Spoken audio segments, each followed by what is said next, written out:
Доброго вечора, ми з України. І ми Good afternoon. Welcome from Ukraine, and we're about to start our finals of the hackathon. This is going to be the fourth finals for us, but actually, every year as it goes, it's becoming more and more important and anticipating for us to have it. So I'm pleased to welcome everyone who's watching us right now, who is here with us live with our hackathon finals. My name is Anastasia Sliptsova. I am the program manager and one of the co-authors of the Hatathon's idea, the one that we have been already holding for 4 years. And this year, our hackathon has been dedicated to the topic of the digitalization and preservation of the cultural heritage. Today, together with my colleague Oksana Dejura, we're going to be moderating the final parts of our hackathon.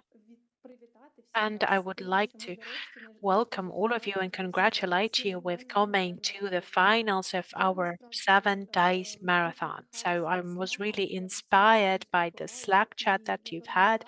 I followed everything, and other than all of the organizers, we have been following you together. We're relating to all of your ideas. But when we have seen so many projects that have applied for the finals, the one that have been really hard to choose from. So we have been really supporting you as much as possible when we have been following your journey as well. We're going to listen to the 15 finalists today, and it was really hard for us to choose 10. It was really hard for us to choose even 15. The jury is going to share their ideas about their choice later on. But I hope that right now, in a couple of hours, we will have the opportunity to follow presentations live. We will be able to meet the team leads of the projects and the jury that's about to take it. While we are starting our event, I wanted to invite my colleague Oksana. Maybe she's going to give us a little bit of explanation. First of all, to introduce herself as well, because it's not only our participants who are watching us, but also to give us some of the figures of our incredible statistics, the one that we have been really happy to see year after year, and we're putting the new records on together with you. So, Oksana, please, the floor is yours. Yes, thank you very much. Anastasia, my name is Oksana. I am the program manager at during the hackathon, and for me, it's very inspiring also to be the part of incredible online marathon that we have had. And I would like to share some of the statistics that we've had with our participants this year. At the very beginning, we've had 1,300 applications for participations. We had 130 teams applying. They've registered 90 projects, an incredible figure. 15 out of this 130 are going to be presenting their pitches and results today. So you understand that the competition was really harsh, and it was really hard for our jury to make the decisions and define the best fitting projects for the finals. But we're really happy to be here right now in the finals, and for us to be ready to hear the incredible ideas that the Ukrainians are making.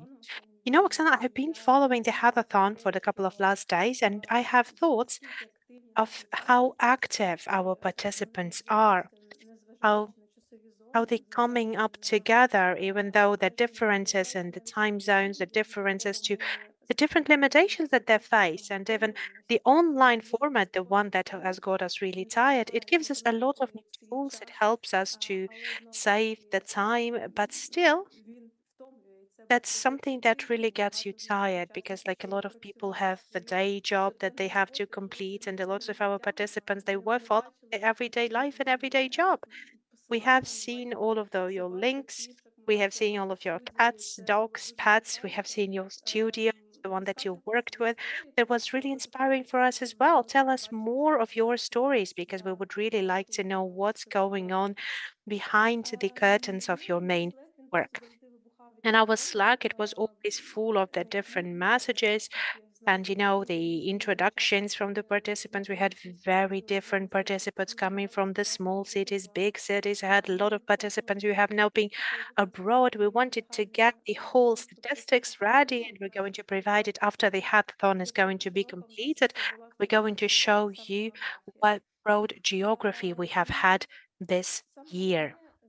And the most important thing as well is we're talking about the preservation of the cultural heritage, but also once again, let's thank first of all, and saying that loud, saying that in our mind, let us thank you to the armed forces. Let us thank to the armed forces of Ukraine because it helps us to talk about digitalization right now, and let us also commemorate all of our cultural actors that we've lost during the war.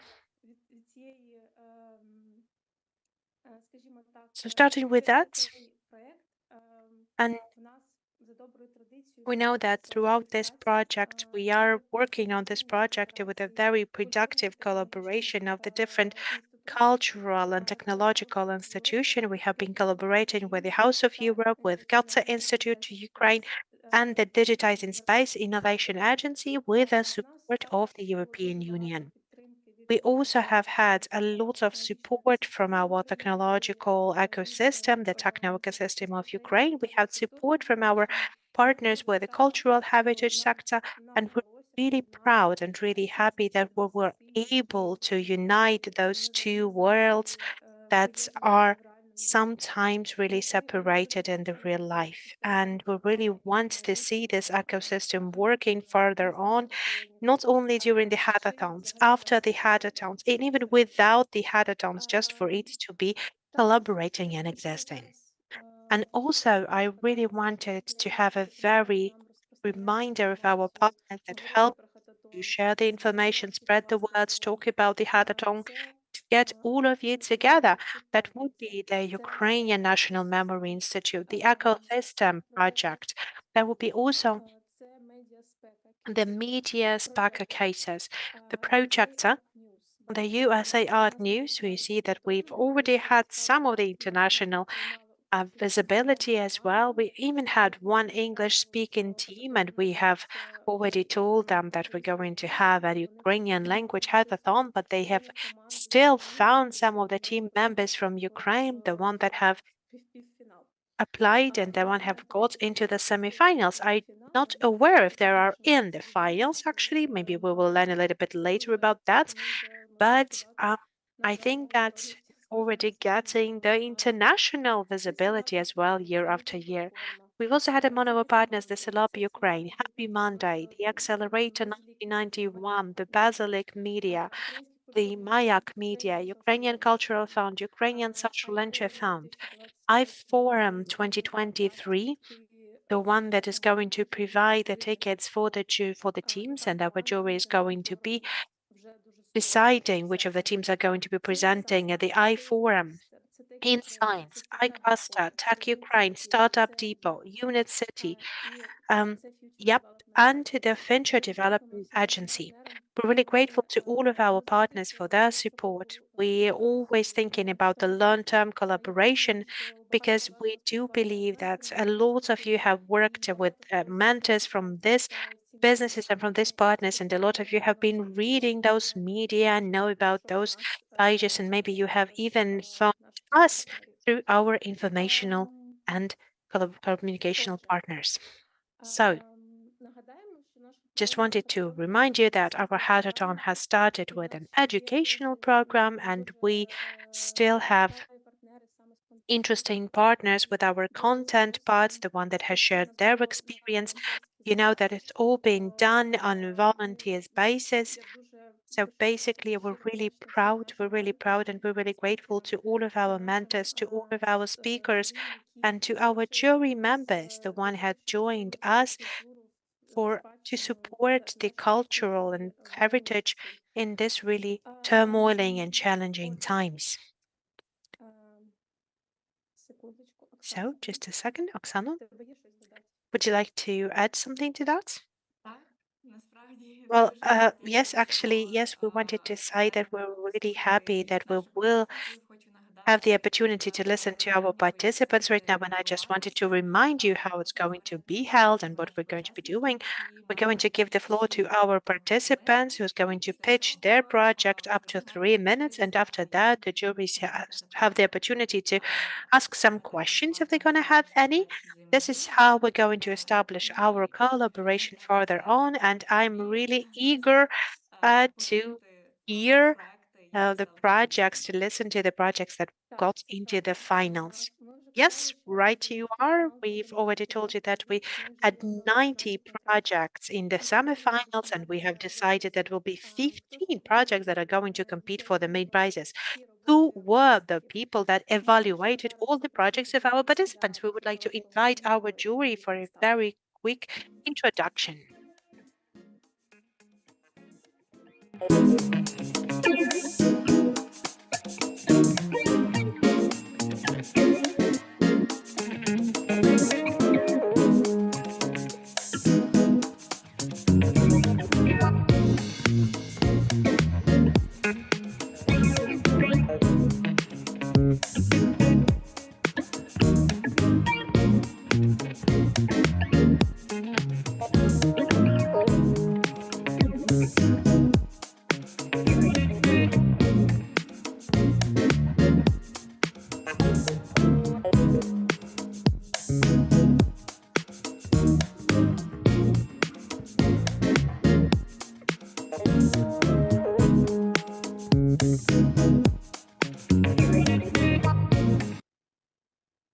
Всім доброго вечора.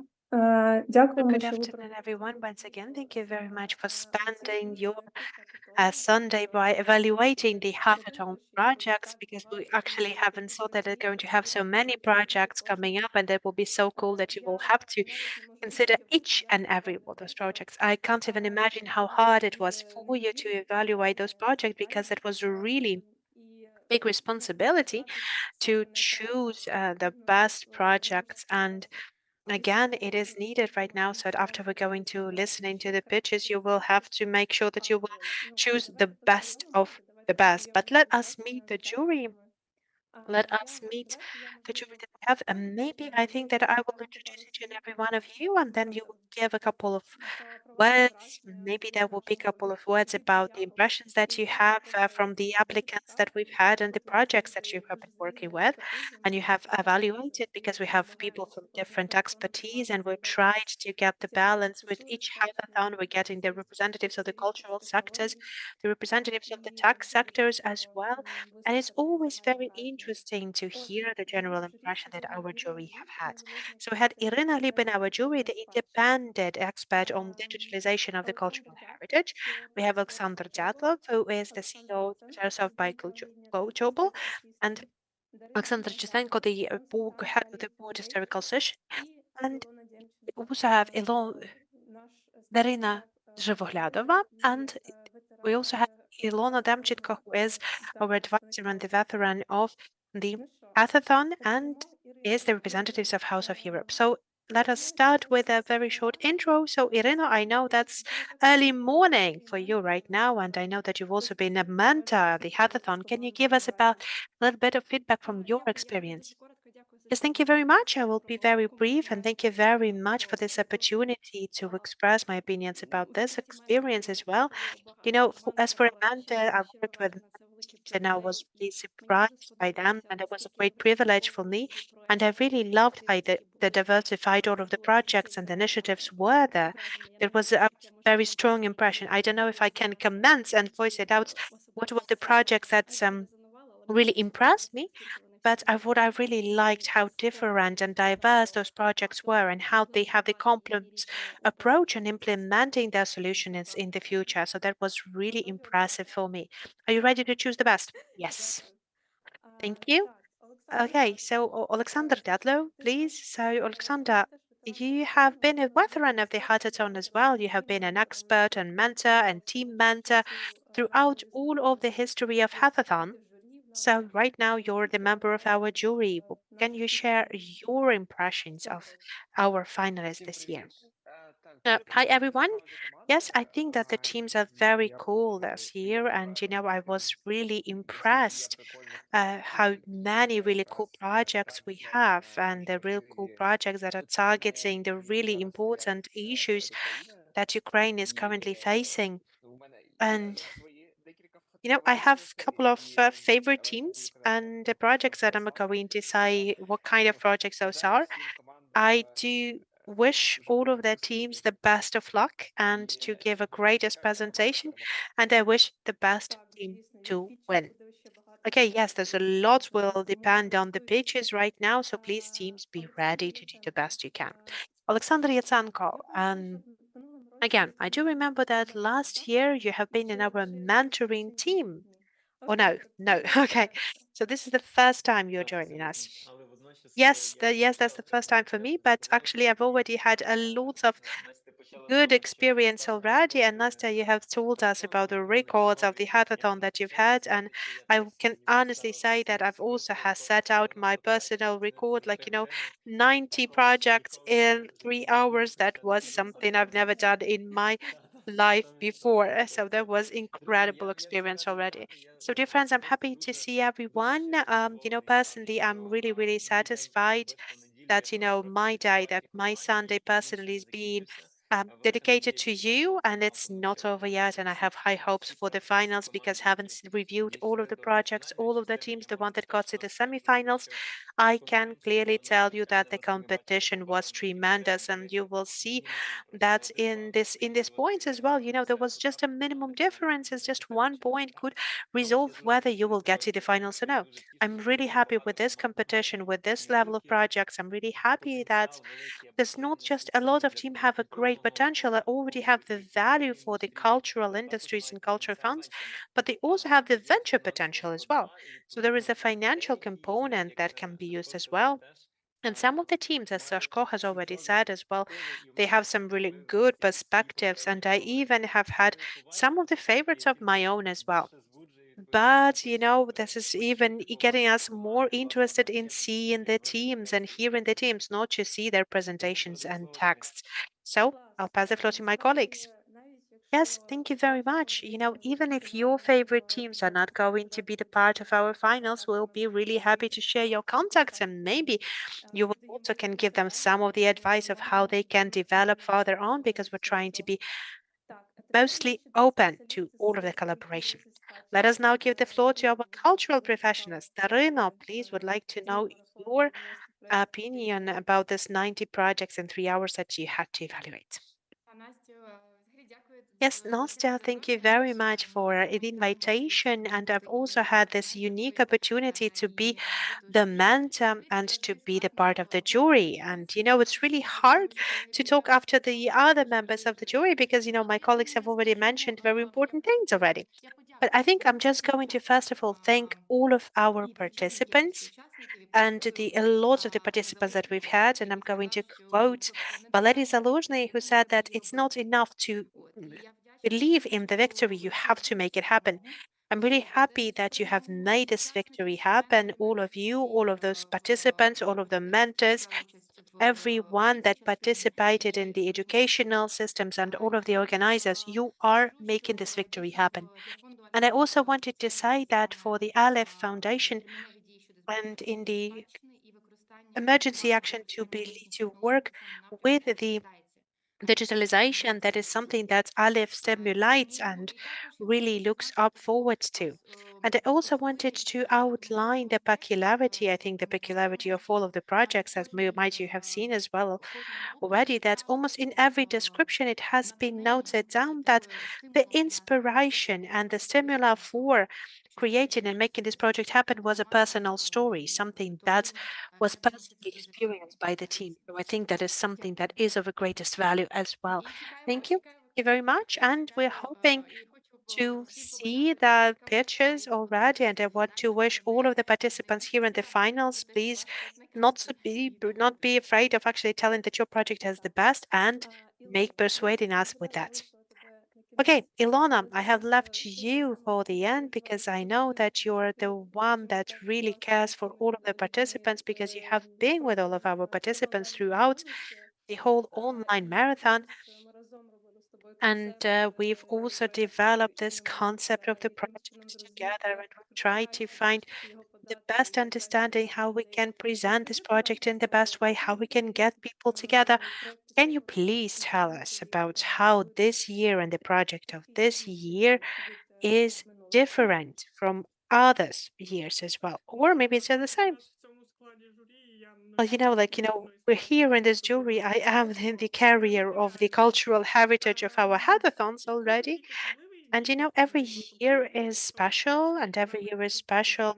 For the one who joined us for the first year right now, I just wanted to remind you that we've started in the COVID year, and that year, and every year after that has been really impressive for all of us, as you know. So every year was different, and I have already given it into our jury chat when we have discussed the semifinals. I think that we've had the strongest competition this year. That's true, really. And I just wanted to say to everyone who is not in the finals right now, I know that you have given a lot of efforts and you feel sad that you never managed to get to the finals, but just want to say that the competition was really strong. That's the truth. I can't even compare the finals with something else. I think that the teams that won, maybe they were just luckiest team, but I just wanted to say that there are really good projects that won. And the part of the projects that would go into the finals in other years, unfortunately, we were not able to include them into the finals this year. So, this is the format of the competition, so that's how it happens. We had a very strong competition, a lot of strong projects, and for me and for the people who've been organizing this project is very important because it gives us the opportunity to see how all of that changes from year to year. You want to make a good event every year, but you want to see the progressing. And I've recalled the first hackathon when we had a lot of motivated people from all of the sides, but they didn't know how to work with one another. They didn't know how this format works. And right now, when it's already all on the rail, but it's already racing, going as a racing car, I think that it's a very good compliment for us. So I'm really happy that it all worked out like this to be. I'm sure that all that we've done had its all purpose and they had a lot of perspective projects, both in semifinals and in the finals. Yes, thank you, Ilona. I do support everything that you have said. I do remember one of the messages today when we have understood we had 90 projects, and some of the team has said, like, whoa, we have really got the wave going in the community. And that's the truth, because like we have been really worrying during the first hackathon that we will have teams at all. And right now we cannot even stop it and control it. Now that's the best result possible. We also have the representatives of the European organizations, the one that are going to be deciding on who's going to receive the awards from your Europeana. There's going to be the participation in the Hague conference in October. If I may invite just for the couple of welcome remarks, I would like to welcome Sophie, the one that we have communicated with, the one that we have worked with together. So that would be very good if we can have Sophie with us as well. I know that we also have the representatives. We have Christine Arnold, who is also the participant of the European Network. We also have the representatives of the working group of Europeana on supporting Ukrainian cultural heritage, Maria Teresa Jakinta, and we also have other representatives on the support group of Europeana's working group for Ukrainian cultural heritage. Europeana is going to provide some of the teams with the tickets to participate in the conference in Hague in October, and they will cover all of the expenses during this conference. Так, я можу говорити на українській мові, вам це So перекладає. I can speak Ukrainian. It's going to be translated into English, right? Would you like me to jump in, Anastasia, Yes, for a please. minute? If you can, just Thank you. Yeah. Thank you so much. We want to first and foremost thank you for opening this window to a universe of creativity. So I think all of us are impressed not only by the length of the list that you provided us with the semi-finalists and the finalists, it is truly surprising that many top quality ideas and proposals came out. I think we have our work cut out for us to single out a winning team here. So very much looking forward to the pitches.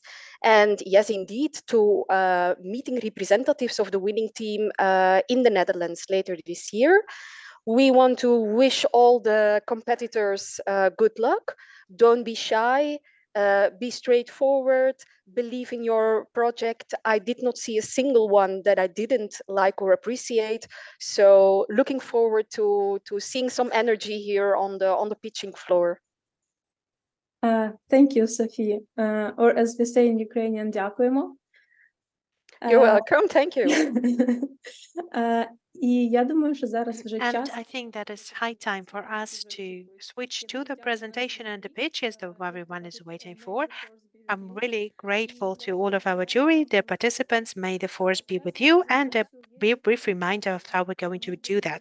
You have only 3 minutes to present your project. We will follow the timing because, we wanted to have 10 projects, but we now have 15. So please make sure that you will stick into timing. We're going to interrupt you and stop you if you're going to be more than, and we have 2 minutes for the questions from the jury. So let us start. So Oksana, are you going to help me to start the Yes, yes, of course. I'm going to be helping you with moderation, and I'm really intrigued and honored, after what our jury has said, after the jury has chosen this project in the final. So I'm really happy to get inspired and to listen to something incredible that our participants came up with. The one thing that I wanted to invite would be the first team in the finals to present their project. And right now I'm going to introduce you with a team, and that would be the team, the Memories of Ukraine NGO. And I think we should have the team lead of this team here with us already.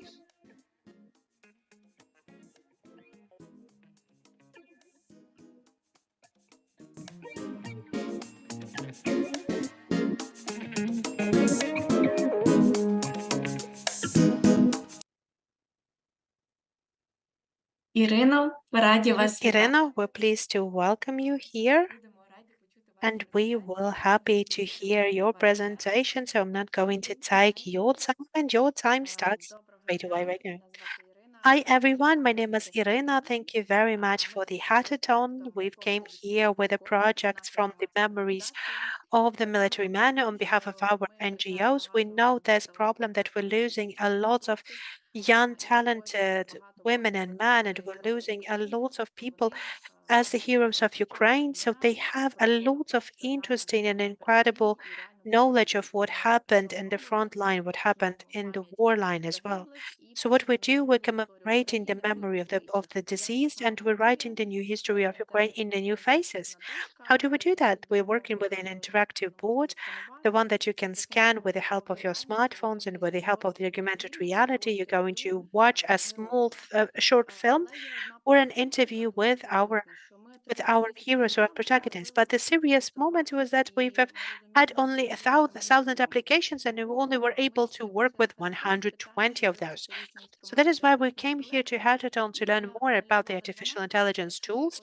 And we have implemented 12, and we have found one artificial intelligence tool that is being used by the professional filmmakers. And right now we don't have to spend 4 hours for making the content, but you will just have 1 hour. That's a very big progress for us right now. We cannot translate the scripts into Ukrainian right now, so we're making all of the scripts into English. We're making all the videos that have to be included into the video, and the artificial intelligence generate all of the materials, and then the person checks whether everything is right. Why do we need that? Because people need the support. We have seen a lot of cases of gratitude from the people. How do we work right now? The state administrations are supporting us with their donations, and we're working with the digital memorials and the films for the behalf of our heroes. And at this hackathon, we've also have met the NGO who are helping us with the poetry collection, and it's going to be of the commercial project and the NFT Faces of War. We have met the NFT Museum of War here, and we have also agreed that we're going to be working on a joint project. Our next step to take would be that we're going to be working more and we'll having more and more applications approved and processed. We're going to create a new history of Ukraine.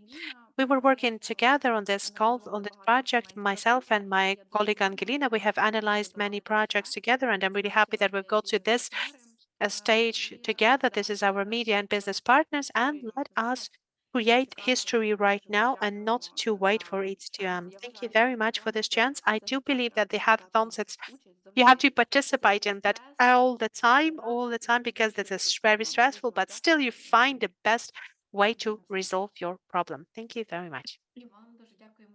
Thank you very much as well. Відразу 3 хвилини. А ми For being маємо straight in time, 3 minutes, and we have a question from Oleksandr Diatlov, please. запитань від наших журі. Олександре, вмикайтеся. Alexander, please, if you have a question, tune in. Thank you very much for your presentation. Irina, I have a question about how do you see that this kind of memorials with QR codes to be placed, or are going to be only online? Will they be available offline? What are your thoughts about that? Yes, we are thinking about the places where the person used to live, or where they were. Like, we've tried different options as testing options, and we've seen that, like, for example, there is the best results would be at the schools, because the students that are using it to scan, so there will be a lot of public places. And there's going to be a book who's going to tell those stories. Maybe there will be also in a different language than Ukrainian, but we have to work on that as well. Thank you. Thank you. It's clear. Thank you. Thank you for your answer. And we'll have another question from Ilona Demchenko. Yes, thank you very much. Irina, thank you very much for the presentations and for the project. It's very powerful and important. I have a brief question about how do you collaborate with the families of the people diseased. Did I understand it the right way? Do they send a certain application to you? Yes, we have a website, and so the families of the disease can apply. It's the community, the families, the relatives, or the other military men. They can also provide the applications, and they can upload directly, like, for example, different media, like for the voices, the videos that they have. They all provide it all to us, and our teams were creating a script of how this short film should look like, and we're working with the families. But sometimes that's also this emotionally and physically really complicated, so any kind of a support from the artificial intelligence would really help us to do that. Yes, I do believe that it's a very hard collaboration, but the result that you receive, you also approve with the family. Yes, we approve that with the families. We even have the permissions for publishing the poetries that we've had and literary cases, so we all have all the permissions. Yes, thank you very much. Thank you very much, Ilona, for the questions. Unfortunately, we don't have any more time for questions. Daryna, thank you for your patience. Unfortunately, we don't have the time for questions. Thank you very much for the great presentation, Irina. We're happy to hear that our Hatathon gives you partnerships with our participants. Thank you for joining us. And I would like to invite the next team for the presentation. Um, so, Mia, please, would like to invite you for your presentation.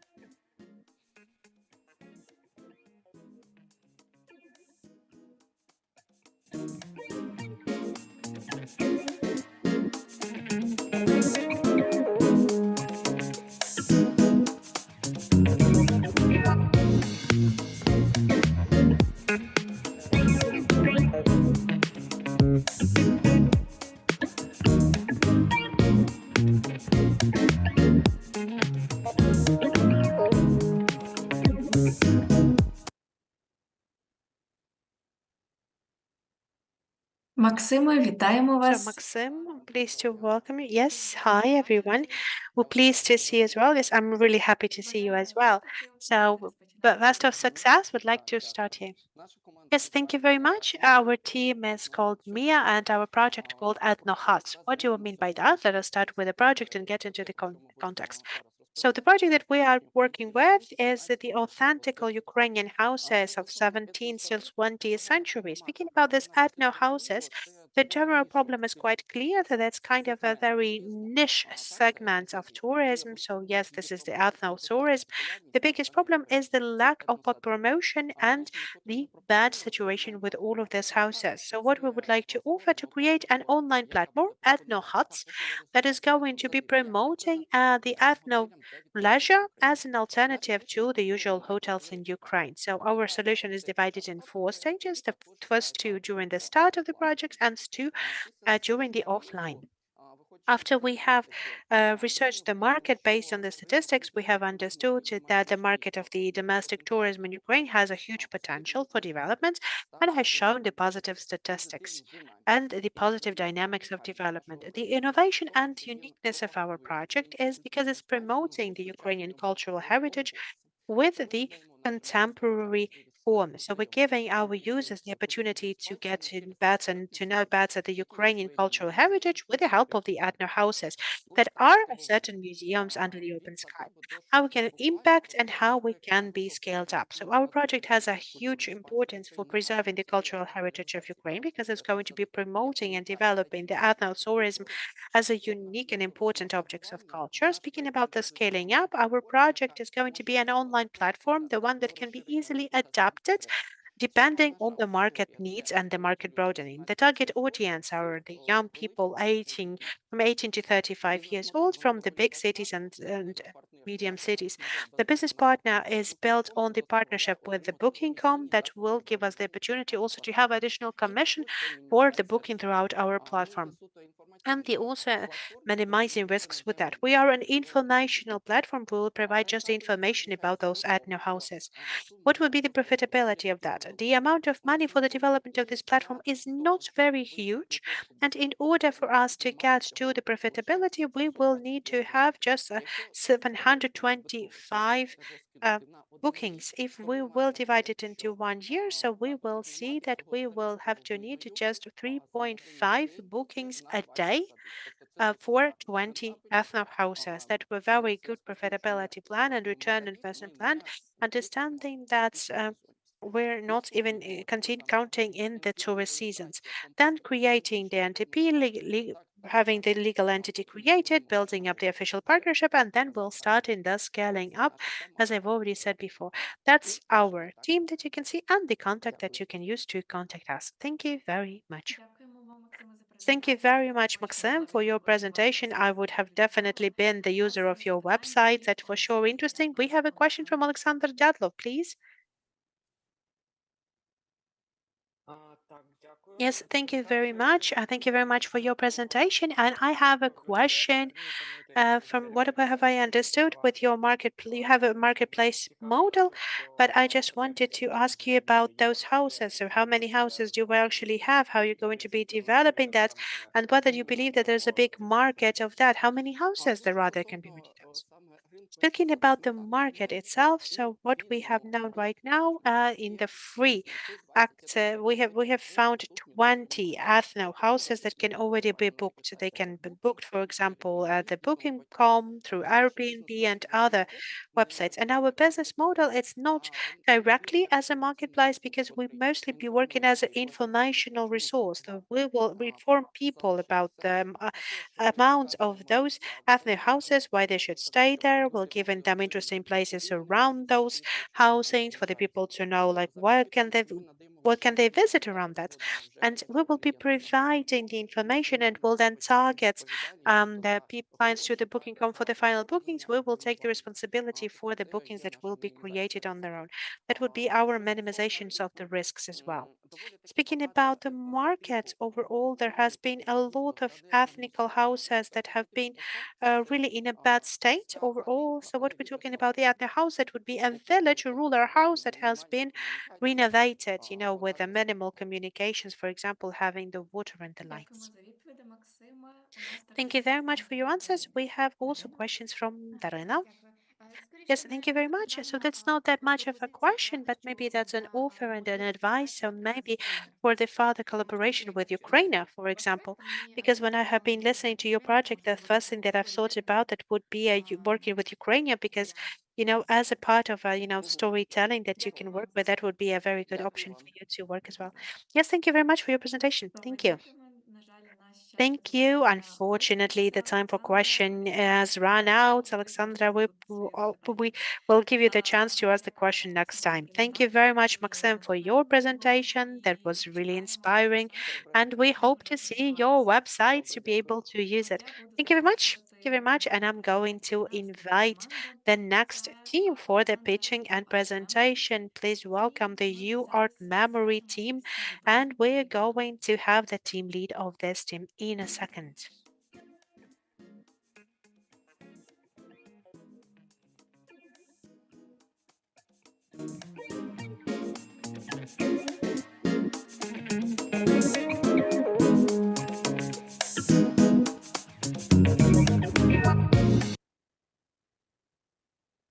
Вітаємо. So Дуже hi everyone. We're pleased to see you here with us. So we would like to pass the floor for your presentation. You can share your presentation with us, and we're ready to listen to your presentation and to give you interesting questions.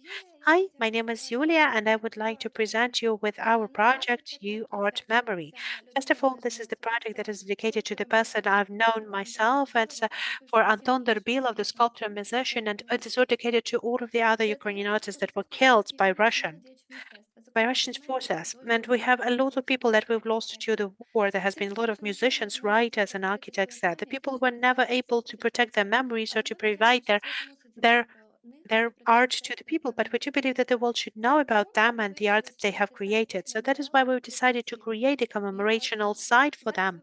The U Art Memory. You can see right now the main page of this website. The site is going to cover the general information about the life and the artistic heritage of the artist. At this page, you can see the profile of the first of the artists that we have chosen for the presentation. We have chosen him specifically because Hlib Babich has died on the 28th of July 2022. So there has been just 1 year of his death during the hackathon. That's why we've decided to start with him as well.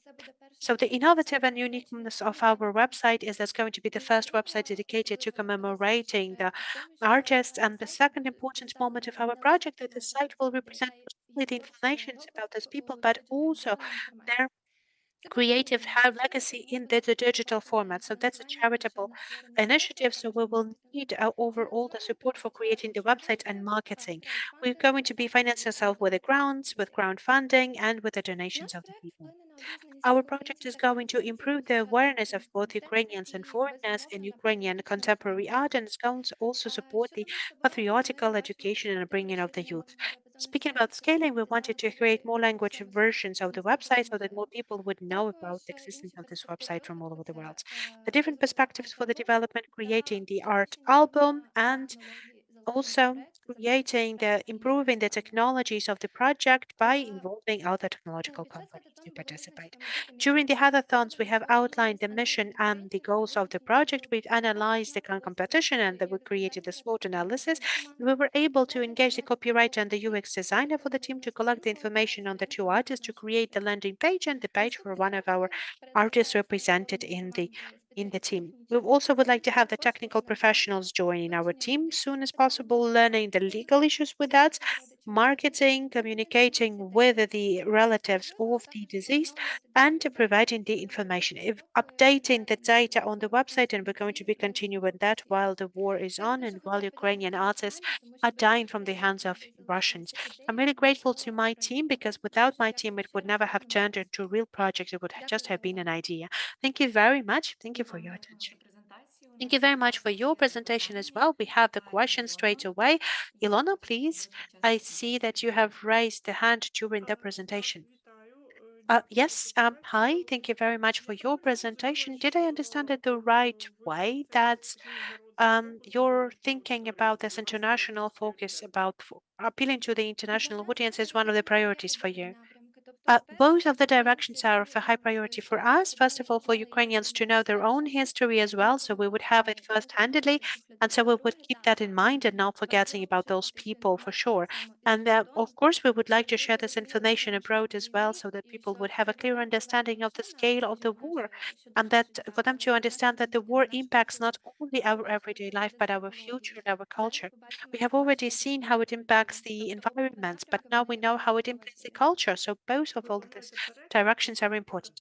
You would like to translate or adapt? Adapt because we've understand that for example people in Latin America they will not be able to know a lot about Ukraine than we know, so we would like to have a different way of explaining it to the people from the different countries as well. Thank you very much, but we have another question from Oleksandr. It's not that much of a question but an offer as well from one of the possible financial sources for this project, so maybe you can also sell some of the,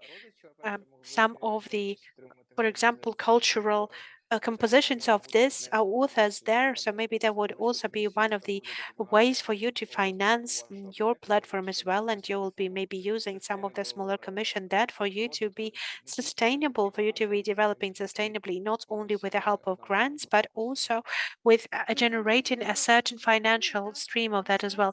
We have discussed this question as well, thank you, but understanding that we do not have a lot of contacts with the relatives, first of all, then we have to choose, for example, a different communication strategy of how to talk about it in the right way so the people would not feel like we're trying to get more money on their sorrow. So we thought about that as well, but first of all, we need to start communicating with people. And then, yes, we do agree that that might be a good idea, and we're definitely going to get back to that. Thank you very much, dear jury, for the offers and the questions. Thank you very much for giving us the opportunity to think about the different directions of this project development. Thank you for the presentation. That is for sure an important topic and a very painful topic for all of us. So thank you very much. And I would like to invite our next team for the presentation, the one that is titled The Maria City.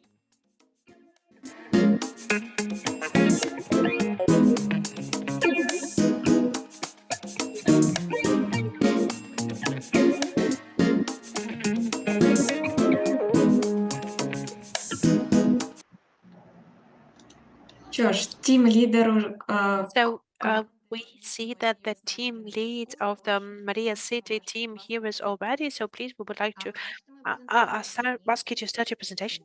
Can you see my presentation? No, I cannot see that yet. Right now we see that, yes. So hi everyone, we are the City of Maria team. We are calling our project the Mariupol. We have got together and we have started to work together from the beginning of the Hatathon, and we have Dmitro, the person that has been born in Mariupol. We have Yaroslava, who works in Ukrainian Catholic University and supports the cultural initiatives that are based in Mariupol. And I'm also Alevtina Shevtsova. I'm from Mariupol, journalist. That one has been 21 days in under the siege and have seen how my city has been ruined. And we're really caring for the development, for the preservation of Mariupol heritage. During the hackathon, we have outlined for ourselves that there's many different digital projects that can help us to digitalize the Mariupol legacy. There's also the different digital versions of the Koinji Museum, for example, after the museum has been destroyed physically. And we also have the election of the architecture of the pre-revolution Mariupol on YouTube. But unfortunately, we don't have a joint platform to collect all of these initiatives. And that is a certain problem for us as well, because the lack of this problem in some way also limits the participation and the work of the cultural initiatives. People are not aware of one another and they cannot collaborate more effectively. And so that they would have the opportunity to scale up their initiatives about Mariupol and the digital initiatives in Mariupol. But sometimes they're doing the same work in the same time. So that is why we wanted to get all of those initiatives together and to create a platform that will be able to join the host producers and the users of cultural products for them to be able to travel Mariupol virtually and to track all of those cultural heritage that has already been destroyed physically. So we wanted to get all of the developers together, the people that can digitalize these memories based on the materials available, and wanted to also to get the people who have been displaced and who really want to go back to their city. And there has been also the people who have documented the crimes of the Russians that are still in the city, and all of the artists that want to create their projects in the deoccupied city. So the Mariupol project would be a very cool platform to get all of those professionals together. We first of all wanted to present the art map. The art map is created on the unique formal of digital, the one that exists both in the online and the offline worlds. You can see how our map looks like, and you can see that has been already presented in the exhibition Space of Ukrainian Catholic University, and with the help of Metro, who has already developed this prototype that you can see on the website. People from many different points of the world, they can virtually travel through Mariupol and to get to know more about its culture and history. So this kind of prototypes have already been developed by us in a little bit. We have some of the scaling plans on scaling our projects and some of the ideas that can help us to support the project further on. We have the action plan and we have the team that you can see right now on the screen. Moreover, we have already got Alex, our mentor, joining us because giving us the domain Mariupol.me, and we're going to rename this project now in this format because we really want to have the Mariupol in each and every one of us wants to have its legacy known all over the world. And glory to Ukraine. Героям слава, Алевтина, дякуємо вам за Glory to the презентацію. heroes. Thank you, Alevtina, for your presentation and for a very strong project. We have questions from Ilona. Yes, Alevtina, hi. I'm really grateful for the presentation that you have provided. I just wanted to clarify it for myself because I do remember you during the pitching and you have focused your interest on the specific museum. So I have understood that during the hackathon, you have decided that you're going to be broadening the focus of the project. Yes, we wanted to change this concept because we do believe that creating the virtual game about the specific museum that might be a part of the overall project for Mariupol, but our team that's got together with your support, we might be implementing, creating this art map, and we can be creating it both in online and offline formats, and the knowledge from the hackathon can help us throughout that. And our speakers at the very beginning has told us, tell us that our project is the best. I can't say that our project is the best because I know that it's not the best project to restore the physically demolished legacy in Mariupol. I think that is something that we owe to Mariupol to create this kind of a project with your support. Thank you very much. If you don't want to say that, and we can just say that your project is one of the best in the hackathon. Yes, thank you very much for your support. У нас ще є запитання від Дарини. And we also have a question from Daryna. Просто як пропозиція, перше Yes, so дякую за first of all, as an offer, thank you very much for the presentation. Thank you very much for the project. And just as an offer, maybe you can also mark already the English-speaking version of the website to engage, even to engage the donors from the international organizations, because I do believe that there might be some of the organization that will join the recovery of Mariupol, so they can also include that version already in the project. Yes, there was going to be two languages for our projects because this is going to be the main sense of it to promote the cultural legacy of Mariupol abroad. Unfortunately, the attention to the city got through tragedy. That is something that is really painful for us, but we really would like to also take down some of the stereotypes. For that, thank you very much for your idea as well. Thank you very much for your project as well. Thank you very much for answering the questions, and we hope that you will be able to implement this project the best as possible. Thank you very much for your presentation, and we're going to invite the next team for the presentation, the one that is titled NS. So we're inviting the team lead of this team to join us.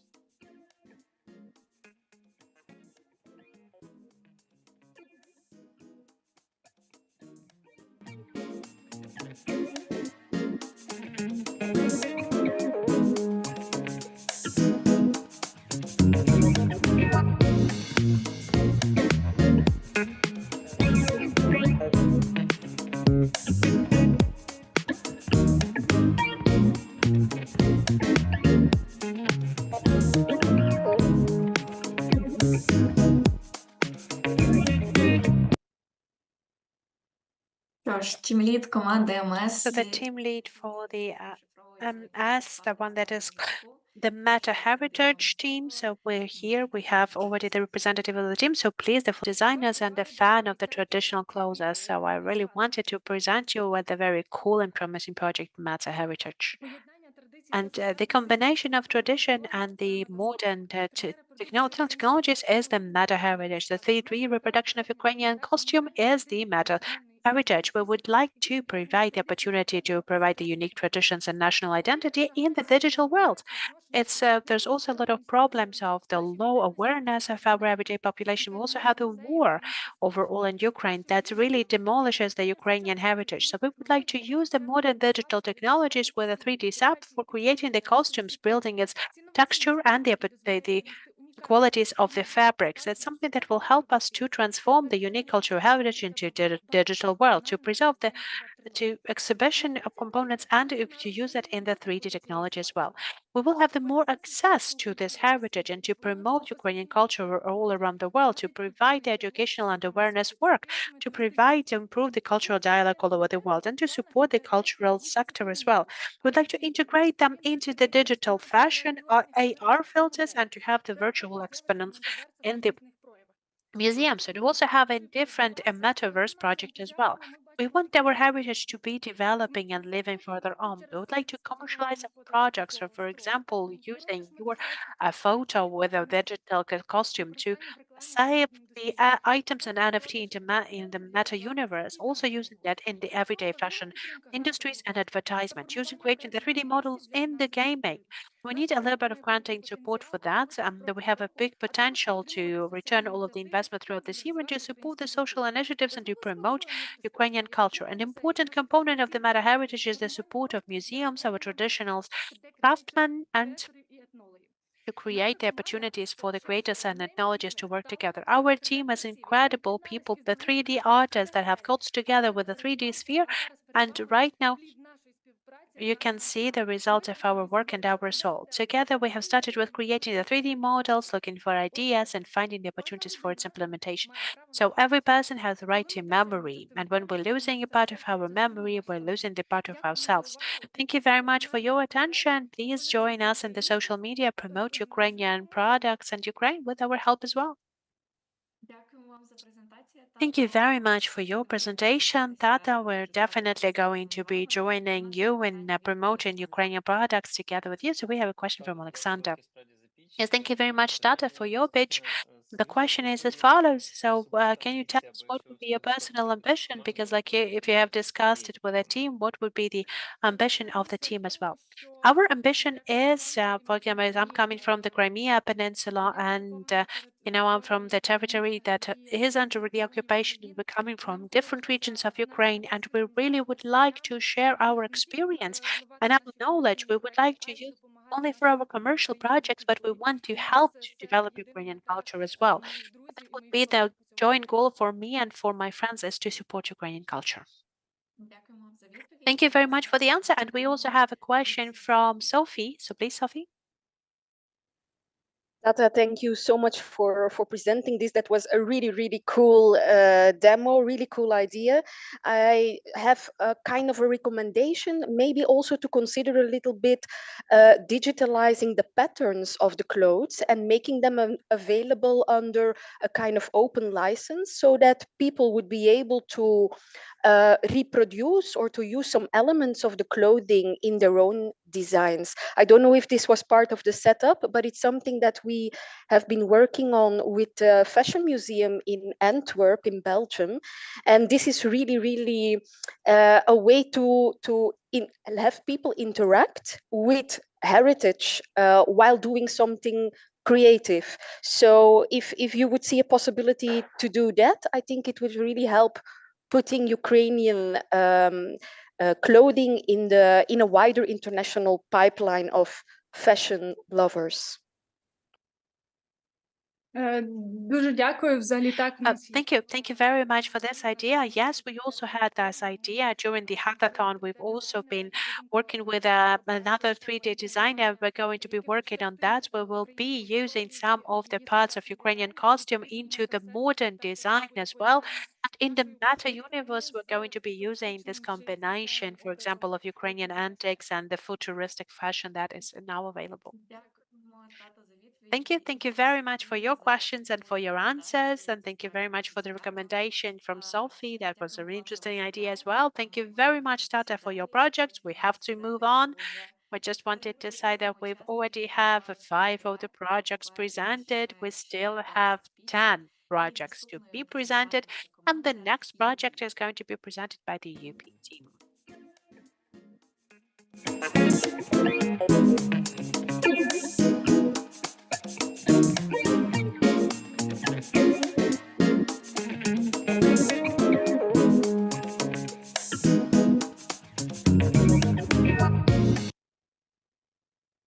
Вітаємо вас у фіналі нашого So welcome хататону. to the finals of our hackathon. So we're pleased to see your team here as well. We're not going to take your time, so please, that's high time for you to present.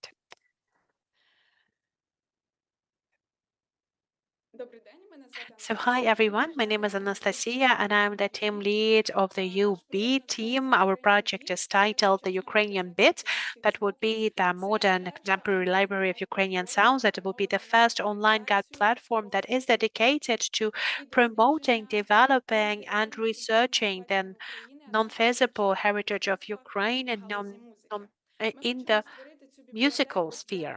We wanted to create this sound library, and it's going to be available for personal, professional, educational, and research goals. The main solution for us is to create this library as a map of Ukraine, dividing it into different regions, and you'll be able to see how our website looks like.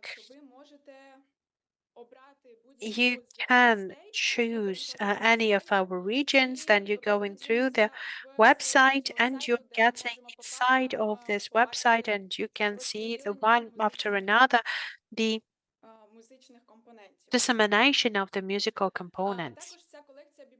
And also the library will give the opportunity to create the modern contemporary tracks.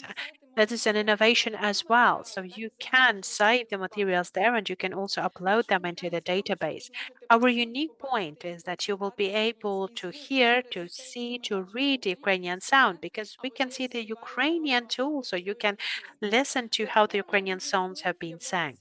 The platform and its impact is going to be that we would like to make it as an educational research base and we would like to have to improve their interest to research in the Ukrainian sounds and music heritage. And we also see that as the promotion of Ukrainian music culture on the international level as well as in Ukraine as well. Speaking on the scaling up, we understand that the platform is going to have more and more content, understanding that the people are going to be adding some content on their own as well. So that is well the heartbeat of each and every one of us was going to be in the same bit as Ukrainian bit. Speaking about the financial scheme, we wanted to also digitalize the Ukrainian heritage, and maybe there will be the investors that will be interested in these issues, the producers and others. Then we also believe that this platform can live the life of its own using the subscription model. We've added the business model as an additional file to our presentation, and the business model, what was the thing that was created during the hackathon, because the idea was born during the hackathon. Our team has been formed. We have a designer joining us, and we would like to go further on completing the task to implement, to create this platform. This is our team, and each and every one of us really cares strongly about creating this library because we are the people from the cultural sector and we really like to use our cultural ethnical sounds in Ukraine because we don't have the Ukrainian website with this kind of heritage there. Also about this platform that we would like to have a subscription model. There will be a new approach. And also as our consumer, there will be 5 different languages. And I want you to hear what we have in the perspective.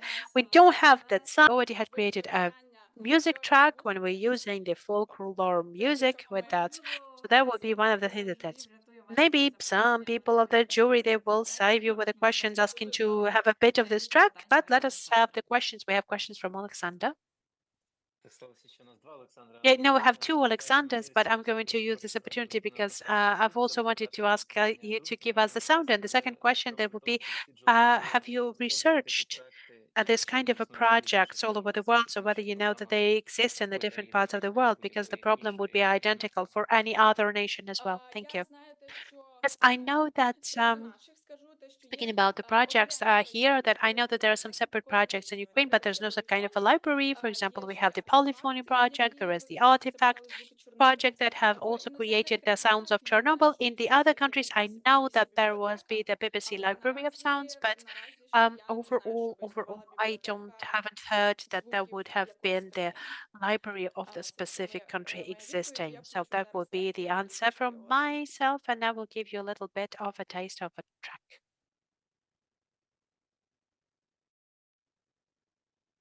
Нам, на жаль, не чути звуку. And unfortunately, we did not hear the sound.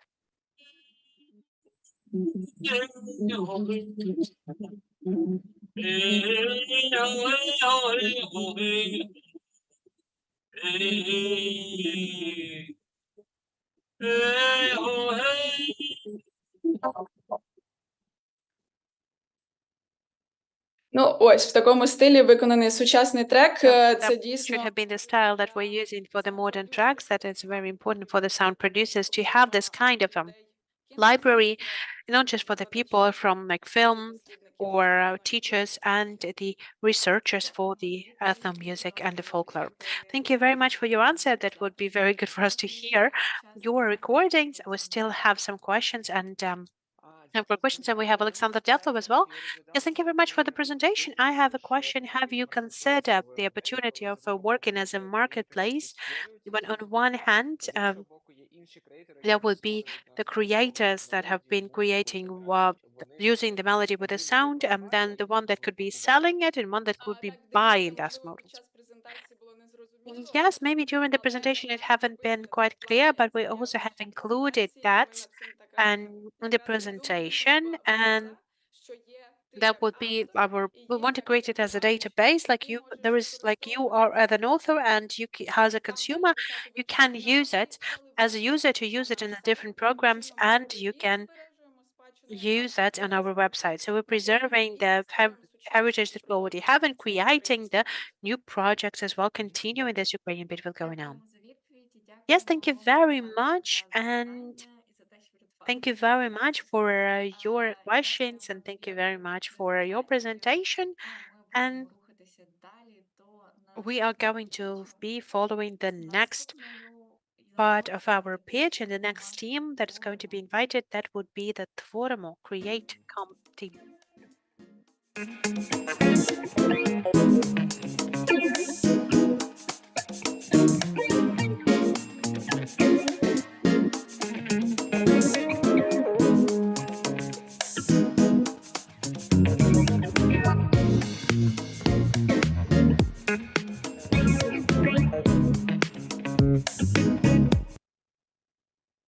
Людмило, раді вітати So, вас. Ludmila, we're pleased to welcome you. Yes, hi. I'm pleased to be here as well. I'm pleased to welcome the organizers, the jury, and the European community full of our audience. And I would like to present the project number 4 that's called the team number 4 that's called Tvorimo, Let's Create, and the project that's Let Create Ukrainian Crafts. The Tvorimo project is how looking for promoting and developing Ukrainian crafts and creating the new vision, the new image of Ukrainian crafts in Ukraine and all over the world. And yes, I haven't shown you the presentation. So you can see my presentation now, I hope? Yes. And so the Tvorimo project is a project that is going to connect the hearts, is going to fill the souls with ideas, that's going to start the DNA of the nation, it's going to motivate people for the further creativity. And I do believe that it's going to be one of the trend-setting projects as well. One of the main tasks of our project is to raise the problem of preserving the Ukrainian crafts tradition for the next generation and for giving the opportunity for recovering the long forgotten crafts. Now, our idea is to give the Ukrainian crafts and arts the needed social attention and to engage the support of the NGOs and government, cultural organizations, and all of the people that will be interested in promoting the crafts. Right now, the market as a lot of products, cheap products of the fast fashion, and we know that has been a lot of products of the low quality, and due to that, so the demand for the craftsman and artisanal projects is decreased, and we understand that we need some marketing support in order to provide these products a better visibility. We want to cover this problem, and we want to promote the manual crafts and sustainable consumption, sustainable development, and the DIY culture with that. The problem that we're doing right now, that's a lot of artisans and a lot of people that were forced to get displaced into the other cities due to the damages to their territories, and they might not be aware of should they contact the new territories. We have a lots of pressure growing in the society as well. And we can try to resolve those problems with the help of our platform. And we can help the artists also to get adapted in the new territories and for them to be able to broaden their art and their creativity as well. We want to combine the design with craftsmanship, and our ideas, our projects support the sustainable philosophy with the help of the additional support with minimizing the impact on the environment through the social sustainability as well, preserving the craftsman's techniques, supporting the local communities, new jobs, developing the local communities through economical sustainability, using the project that will be of a higher quality and that would be unique, something that will help us to develop the certain region sustainably as well. The uniqueness of our project is that would like to we would like to have a complex approach for the development and the preservation of the crafts. We want to provide the opportunity for the designers, craftsmen, the producers to to get together and to create these new products so that they would create the new products, cool products, and in the joint collaboration. Ludmila, I'm sorry, but the time is out. So the 3 minutes of you have already out. So we would like to get to the questions from the jury. And I see that Irina has a question. And so please, Irina, if you have a question, the floor is yours. Yes, thank you very much for your presentation. Thank you very much for actually giving me the opportunity to comment. And maybe would like to give you an advice. And maybe you have collaborated or would like to collaborate with um, London College, the City Guilds Heritage Council, if I'm not mistaken, and I can already drop it into the Slack, and that would be the that they're working with the support not for different crafts, not only the crafts that are helping to recover the things that have been destroyed during the World War II, but they're also working with the heritage crafts. That is a big festival that supports the different traditional crafts from different culture. And when you have started to present your project, that's one thing that I've thought about as well. Maybe that would be also good for you. Yes, well, we are also wanted to collaborate with the museums and with the educational institutions, and we really would like to develop the educational programs as well. That would help to teach the youth in a new way about the crafts and to get the new technologies engaged, to make the tours, to make some kind of a practical ideas about how the craftsman can give some knowledge to that as well. So we're really open towards any other collaboration with the cultural institutions, with a cross-cultural collaboration, with exchanging our experience, because we understand that this is our cultural heritage and we're developing in 3 main directions. We're getting in depth, researching the legacy, we're getting into the future, developing the future, and we want to get inside of it so that Ukrainian culture would have a new visual visibility and new sound on the international market. Yes, thank you very much. And we will have the question from Oleksandr Diatlov. Yes, thank you very much for the presentation. But Ludmila, I haven't had clearly understood what was your solution. So that would be your final solution. You can buy your products by the different creators, or there's going to be the solution that's going to teach you different crafts. There will be a platform that will have the representatives of the different crafts with the crafts type, with the regions, and you can see their portfolio there. There will be the philosophy of their vision of how they're creating their products, because we want to create the things that have a soul so that people starting to feel the energy level of the things. They're getting interested in how the product has been created, who made it, what kind of souls this person had, what kind of energy that person invested into that.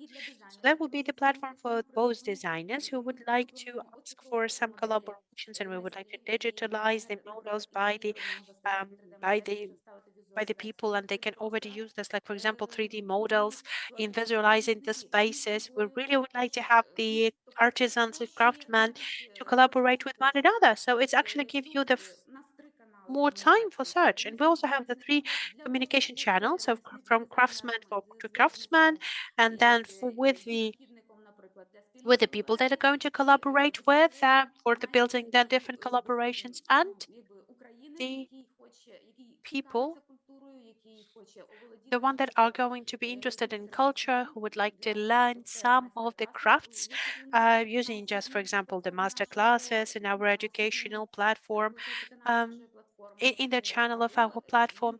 And then there might be also buying the course,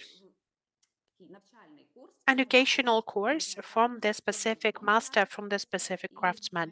So we're going to be working on that as well. Okay, so Ludmila, thank you very much. I would like to ask you to already stop your presentation because the time is out. Thank you very much, Ludmila. Thank you, Oleksandr. Thank you, Irina, for your recommendations and your questions. Thank you very much for your presentations. We hope that your projects will be developing and supporting those crafts that we have in Ukraine. So we continue, and we will have the next team, the Why Ukraine Info.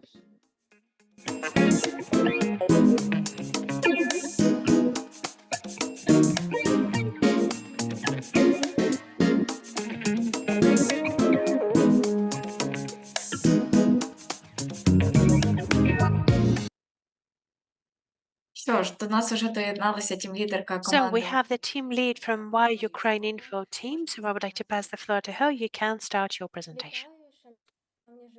Hello, dear jury and all of the audience. I would like to present you the project Why Ukraine. Due to the lack of awareness of the world about Ukrainian culture, about Ukrainian art and culture, then most of the people are avoiding one of the key reasons of the war, the tryouts to colonize Ukraine and destroy Ukrainian nation. We want to create a multi-language research and data-driven resource, as it's going to be the coverage of the frequently asked questions for the different for the foreigners to unbunk the existing myths. We're going to promote the people who are going to be communicating Ukrainian ideas to the local territories. So we have implemented the prototype of the website based on this article example. So you can see the mobile version of the article that is presented. Here you can also see how the desktop version of this article is going to look like, with the opportunity to choose Ukrainian, English, or German as one of the languages. You can see how the light version of the website is going to be work. The competitive advantage would be the rabbit hole user pattern to get into the content. You can see how it's going to be used in the design with recommendations and recommended articles later on. We can see how the materials are going to be connected with one another, and how we're going to show that the cultural heritage is an important part of the struggle that lasted for centuries and continues now. We have communicated a benchmarking project, and we have understood that the main goal of the real history of Ukraine is really high, and we're meeting this demand because we are a non-commercial project that is not connected to the state, is multilingual, it follows the European concept of development of Ukraine, and provides a lot of information. The projects can be the soft power, raising the awareness of Ukrainian history through cultural literature context, and providing the information on those events. Awareness increases uh, curiosity drives you to duplicate and thus preserve the memories in the videos, films, and to continuing promoting and preserving the culture. The potential scale up, having the educational activities, organizing the lectures, collaborating with the modern um, artists, and so on. The project is educational and non-commercial project, so the text of materials are free of charge for reading. The sources for financial support, for example, the donations, and the readers, the grants, and crowdfunding. So we have developed a UX design of the multilingual adaptive design in the light and dark themes and the prototypes and the main designs of the pages. We have conducted the business analysis and we're ready to talk to potential partners. And with the help of our research, we have the new topics that we're going to be providing to our text writers. We have the articles that are already ready to be provided for the interpretation and design. And we have a full ready-made articles for the workflow. In our plans, first of all, we would like to have the minimum valuable products and we're going to create those accounts on social media of the projects. After that, we're going to be providing the targeting, increasing the conversion, and getting into the pipeline. Speaking about the team, we met Katarina even before, the Karina before the project. I was responsible for the project, and Karina was responsible for the development of communication strategies. And together with our work, we have gone to the hackathon and we've had different participants with us. Irina, the copywriters and business analytic, Valeria and Olana as researchers and data analysts. Yes, I would like to ask you to close. Yes, that's it. Okay, thank you very much. We have two questions. So we have a question from Oleksandr Yatsenko and from Ilona Demchenko. Oleksandr, please, we'll start with you. Yes, thank you very much for your presentation. The question is as follows. Can you give us the first two steps after this hackathon that will be over? What you're going to be doing? The first two steps would be to continue developing the Webflow design system because we have fully go to the CMS of the account. So we've had the ready-made article and design of it. So that is why we can already start working in the Webflow development. The next step for us would be working with the partners and communicating with the partners because we really wanted to work that with benchmarking. We have already shown some of the projects that we found. And before the hackathon, we have started some communication with the potential partners, and we want to also talk to them after that. And we have had a lot of interesting ideas during the hackathon, and we are going to be joining our efforts with them. Yes, thank you very much. It's a pleasure to hear that. So we have another question from Ilona. Yes, thank you very much for your presentation. It's a very good idea, and that's the project that we really need right now when everyone is talking about that, and we haven't had it. And I would like to wish you all the best of the luck. But a question from my side would be also the different way. Can you tell us a little bit about that? Maybe you can give us how the explanation how you're going to work in the context of heritage. Because on the presentation, what I've thought that it's more of a like informational resource, like to say that it works against the propaganda, which is needed as well. But how it is connected to the heritage idea? Yes, that is a more of a general informational resources, but we understand that the cultural heritage chapter is going to be very important on the website. And I can also show that there's going to have these connections. Like, for example, through this artistic legacy of Maria Primachenko, we can get to the Chernobyl tragedy and to the second day of the full-scale invasion, and here talking about the cultural heritage as well. For example, we're talking about the Dovzhenko's legacy. We can give you the example of the script of the his films and the novel of the sea, and then how Kakhovka dam has been destroyed later on. So the main goal of our project is to show how the history is interconnected with culture and to debunk the myth that the culture has about that. As back, for example, the artists that have been taken by the Russian culture from Ukraine, to have this focus of this debunking. You also said that you would like to collaborate with the contemporary artists of Ukraine. Can you tell us a little bit more about that as well? How do you see that? Yes, that would be our idea for the future, let us say, in the upcoming plans. So right now we're mostly focusing on history. The first thing that I've thought about that we would like to see, like to show the image of Ukraine as the progressive country and contemporary country. So that's why we would like to use not just the archives, but also to use the contemporary photos as well. Because there is a myth, like, for example, Kiev has been built with the money that we have received during the war. So I really would like to have, like, for example, the photos of our professional photographers and to post it on the website as well. That will actually promote the culture as well, and there will be broadening in our website, sharing our website as well, and there will be broadening the networking. That would be also like, sorry, we're out of time with the Q&A session, so we're out of time already. Thank you very much for your presentation. Thank you. Thank you. We're going to be moving to the next team, the team that is titled "The 1001 Song," poetic title. So we would like to invite the team lead of this team joining us.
Я нічого не чую.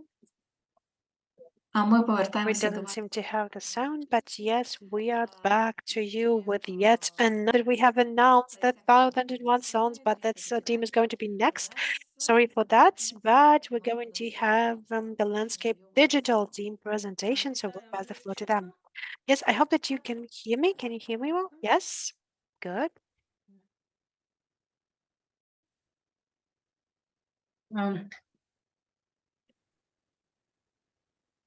Вітаю, мене звати Військова So, Анна. Я є hi, my name is Anna. I am the architect and urbanist from Dnipro city, and the project that I would like to introduce you with is the development of interactive online platform on preserving the historical memory of Kamyanska city.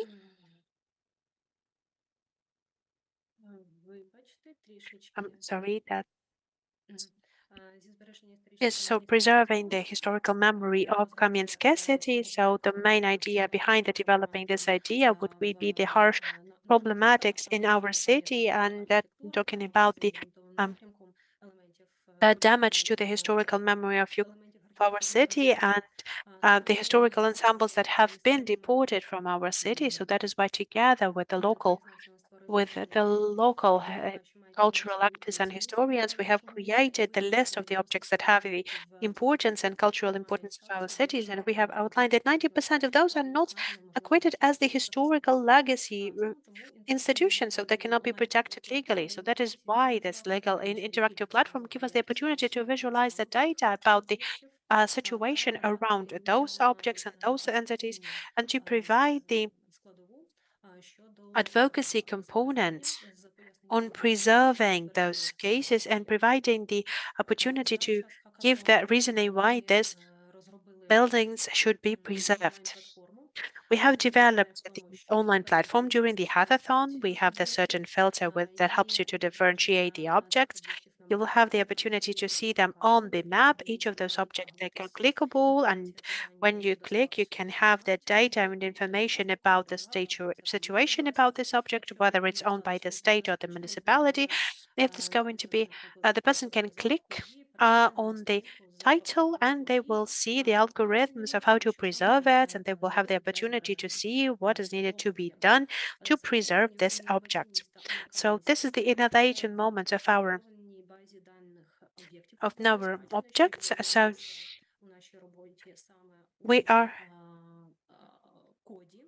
we have seen the innovative moments in the codes of our project, and our platform helps us to improve the collaboration between the states, between and the community to preserve the cultural heritage objects. The impact is about having the opportunity to work with the state institutions with the help of our creation of our database, visualizing the data. We're creating the economical models for the development of those cities for the sustainable development of the city and for the counteracting the corruption. The project also presupposes the functional ideas and creating the interactive components to that, broadening for the next communities. And with the help of our hackathon, we have already received the agreement from one of the communities from Nova Kakhovka that they're ready to work with us. Allah, sorry, we wanted to ask you to close your presentation because the time for the presentation is out. So we will have some questions. We have questions from Irina. Yes, thank you very much. And I would like to ask you whether you have studied the experience and functionality of the other existing digital platforms that are also targeting what you have been doing as well. The OpenStreetMaps, ArtMe's, or Asri. Yes, there was very good projects. Yes, yes, with the help of the two GIS and with the OpenStreetMap, we've had the data on developing the new objects as well, and together with all of this data with the two gears that have already provided in the GeoJSON file, and they have been also connected to the interactive map. Thank you for the answer, Anna, and we'll have another question from Oleksandr Diatlov. Yes, thank you very much, Anna, for your presentation.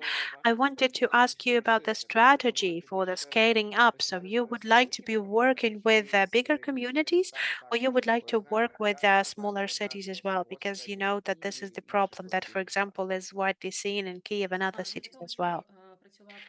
And yes, to work with any community and to work with any city, that first of all, we need to have support of this city as well. It's either the granting from, for example, for the Eastern European Partnership or from the grant from the Ministry of Digital Transformation. So yes, we're talking about the opportunity for scaling up to other communities and scaling up to the other cities as well. But in order to do that, we need to have this digitalization case, the one that we're going to be applying for with the Ministry of Digital Transformation. Right now, we do have this opportunity window in Ukraine. Thank you very much for the question and for the answer, for your presentation, for the very good project. And we are going to have the next team. Anastasia, please, I'll pass the floor to you. Yes, thank you very much for the good moderation. Now, Oksana, I'm going to get straight to business. So we have 5 teams left, and we're going to have the next team that is titled 1001 Songs. Do we have them?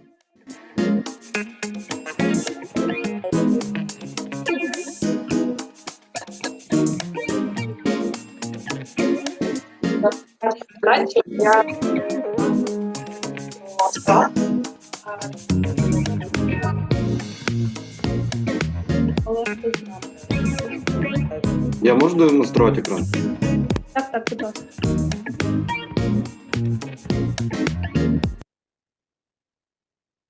Так, ваш час пішов. 3 So, yes, хвилини. please, the floor is yours.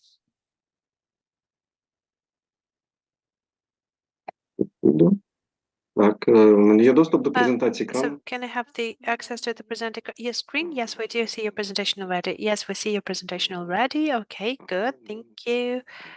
I don't think that I have. Yes.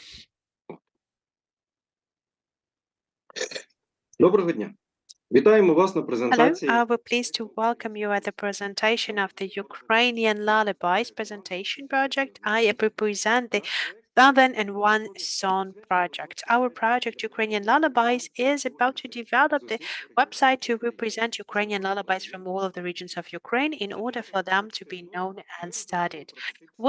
During the hackathon, we have developed a prototype of our website that I would like to show you. So the website has a contemporary design that is adapted to the taste of our main target audience, the active contemporary mothers that would like their children to hear their mother tongue and song. So we have the poems that have been created there, and we would like to collaborate more with our partners to have the more traditional platform. I'm sorry. You can also listen to the playlist of the Ukrainian lullabies and the reconstruction of the singing. You can have a chatbot that you can play with, and you can guess which region does this lullaby comes from. The prototype has been created as a combination between white and red, black and red colors that have been adapted to the recognition of the people with vision impairments. We're going to be developing the prototypes of the website for people with other specific needs also. The contemporary lullabies can be listened to when you're going to the map, you're choosing the ethnographical region, and you're getting to the main page of the song. Ходив котко по плотку в червоному чоботку. До кожної пісні наведено текст. Every song has its text available, lyrics available, so you can study that. Завдяки інтеграції сайт має With the help of сучасний the website has a contemporary design. Завдяки інтеграції With the штучного help of the integration of the artificial intelligence, we can also analyze the ideas of the likes of the users and to recommend them the songs that will be good for them. While developing the platform, we have created the digital technologies to preserve the content. While developing the prototype of the websites, our designer Irina and Natalia have conducted the research of the target audience, analyzing the competition, user research, and swap analysis. We have provided the web availability analysis and analyze it on the business models. The questions of consent have been provided by Olena and Julia. The lead projects, the consent and planning the meetings and work of the projects is dedicated for me. The next project for us is to develop the MVP of the project, building the content of the audience, providing the information and promoting the projects. Yes, Ola, sorry, the time is already out, and I wanted to invite our jury to pose the questions if they have any. I see that Oleksandr Diatlov has a question, please. Yes, thank you very much for your presentation, Ola. I wanted to ask you, do you have any ideas about how do you plan that, or what would be the financial components of your project? Will it be just fully charitable projects and there will be no additional financial channels of the revenue there? Yes, we planned that. First of all, we wanted to have a starting grant support for the development of the website. Then we've also thought that we're going to generate a donation there because the website is actually targeted for every family in Ukraine. And also, we have considered this website and this project as an impact project when the society can join this project to preserve the cultural heritage. Because the lullabies that we would like to introduce at our website, the basis of our lullabies, those would be the recordings from the collections that are needed to be digitalized, that needed to be preserved specifically as well. Sophie, please. Yes, thank you for your presentation, for the idea. I started a professional life as a music researcher myself, so I have a great affinity with your project. I have two short questions. The first one is, what would be the level of participation that you are providing here to the crowd? Are people able to upload their own lullabies? Are they able to comment on some of the existing recordings, for instance, memories they have of their own childhood or of their own mother or grandmother, for instance? So that would be question one. Question two, do you have any plans to internationalize this project? Because I see singing lullabies to appease our children and to make it a part of their evening routine as something that connects all cultures all throughout the world. So there is a strong potential here for outreach, I would say, on an international scale. Олег, чи потрібен вам переклад? Do you need translation? Oleg? No, thank you very much. So that was all clear for me in the question, and I will answer to the second question first, because first of all, our goal right now would be to scale up from just the folklore community that really likes the traditional music and to reach every single family that is in Ukraine. And we have a lot of Ukrainian women and families right now that are abroad We have a lot of children that were born in the shelters and they need lullabies to be growing healthy and to be listening to this music from the very first days of their lives. We had the ambitious perspective of creating the Museum of Ukrainian Lullaby in the future. But getting to the international scale, I think that we would like to have that, but we understand that we will have to do it step by step and we have to start with Ukraine because Ukrainian lullabies, we haven't seen like Ukrainian lullabies in the online platforms. We only have a couple of dozens from all over Ukraine. And getting back to your first question about how we're going to be communicating with our audience, we're planning to use the social media so they will be able to share how they have sang Ukrainian lullabies and they will be also sharing this kind of content. And at our website, we're going to be also posting that. We're going to be posting the lullabies in both authentic recordings and the one that are going to be more adapted to contemporary singing. Thank you. Thank you very much for the Ola. Thank you very much for your project. I really like your project. I would definitely use that. And I would like to invite our next participating team, the Lymphomoda team.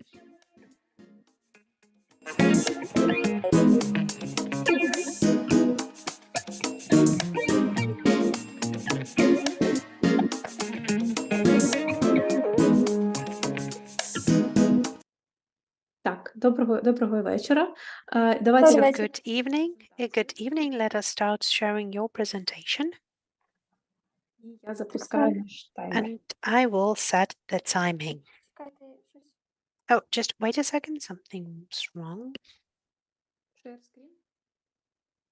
Почекайте, я не можу знайти презентацію, не I'm sorry, I cannot find the presentation. The presentation is not uploading.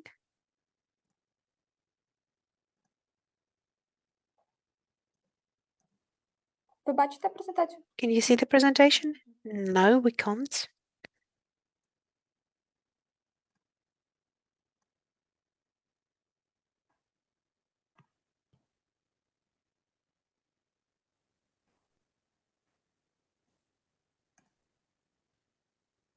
Чи можете ви скинути лінк, щоб ми Maybe пошарили? you can send us the link and we can share the presentation instead of you.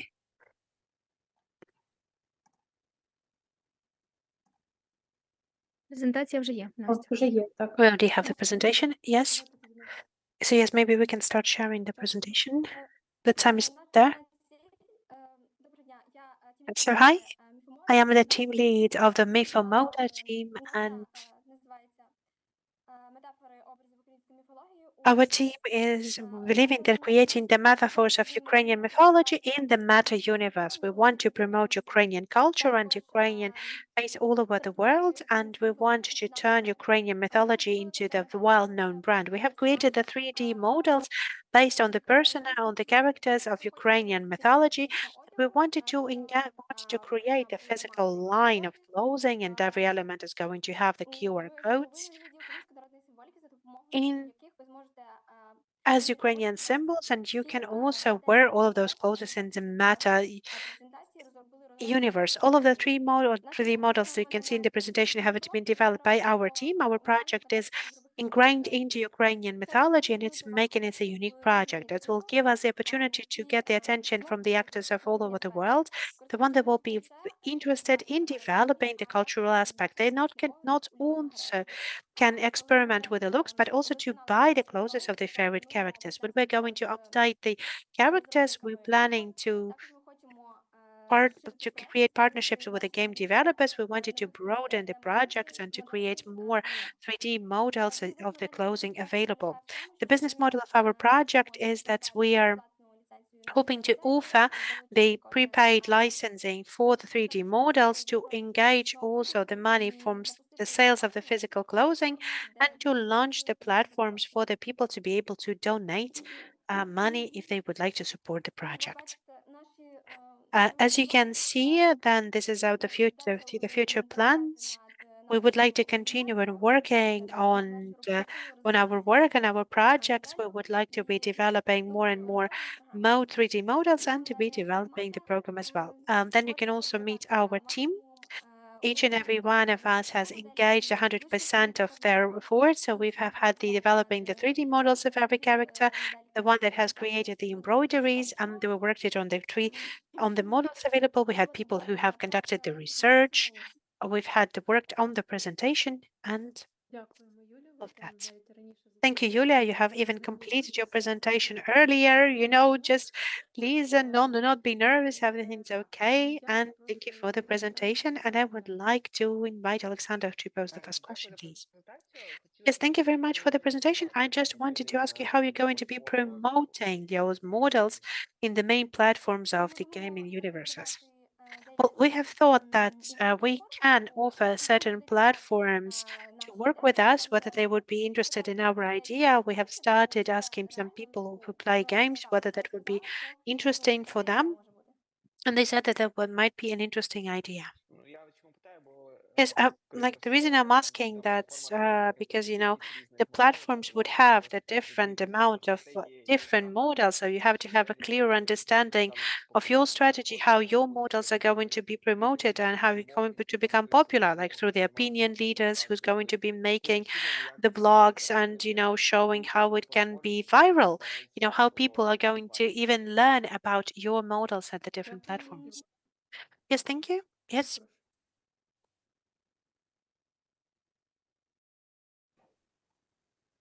Якщо до коментаря Олександра не буде коментаря, тоді я своє питання And I would поставлю. like to pose my question as well, just for us to save the time. Thank you very much for the presentation. What I wanted to ask you was about the research. In among your members of your team, I haven't seen the person who was working with legacy. So, what were those images based on the research of Ukrainian costume, or whether they were just reimagined of how much of the legacy you've used? The images that you have seen in the presentation, we have created based on the images of Lesya Ukrainka. So yes, so basically that was those cases that. But further on, we would like to have a better development and research on that. Thank you. Yes, thank you very much. So we still have some time. So Alexander, try to be very, very fast with a very brief question. A very brief question. It's actually more of a comment as well. I do hope that the team had the experience about that. They've known this project as the Six, the Ukrainian team that has got the new round of investment this year, and Daria Shapovalova, who is a famous model that has been working on this project. If you haven't seen this project, just research that and just ask them what they think about your project. But thank you very much for your project. Everything's great, everything's good. That's basically everything's fantastic, everything's great. Thank you very much. Thank you very much. And I would like to invite the next team. The next team is Multicultural team.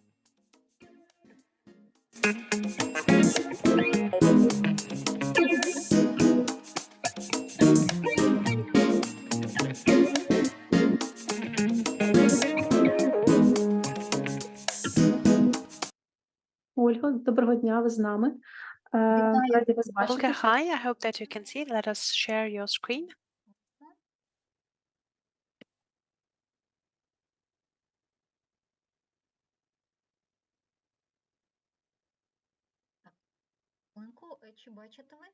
I hope that you can see my screen. No, not yet. Yes. Yes, we can see your screen. Yes.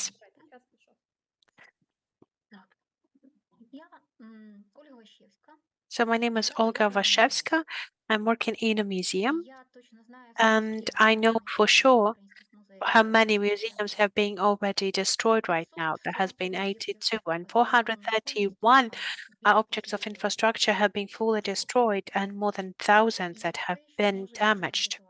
So what can really help the situation, that would be the solution that we would like to offer, is to create a realistic metaverse. There's the concept that has been offered by Serhiy Nizhinsky, and that is something that is really going to help us to preserve the cultural legacy. We are digitalizing the cultural legacy. We're integrating that into the 3D space, creating the virtual museums, and that we're preserving it forever. That would be a joint virtual platform for both the ancient and the contemporary culture museums. And we want to create the people's museum that are going to be worked by the private collections. We have developed this digital space here in the hackathon for the 2 days, and you can see those prototypes that we have created here already. The unique moment for us is about the realistic approach, is about the beauty, is about the multifunctionality, about the approachability and the speed of the recreation. And we're ready to also get those into our metaverse, all of the projects that have been represented here at the project. Our platform works in the browser based on the link, and you can also use the VR technologies for visiting that. We are creating the digital reconstruction and the renovation, and this will have the opportunity to get to the NFT arts, to the blockchain technologies. We can make an online team, the ticketing questions, the donation components, and different events with that as well. So how do we see the impact and the scaling up of our projects? We really would like to make this as a social enterprise, to create the spaces for the community, to help the state to restore the already damaged historical and cultural monuments. We hope to see the couple thousands of the users to build a meta museum and to have 500,000 hryvnias as donations. Our business model is by selling the tickets, NFTs, the places in the virtual space, creating the specialized events for the different corporations and institutions, and free of charge, promoting the Ukrainian culture, donation-based, that we're going to be provided for the recovery of the cultural heritage and for the Ukrainian army.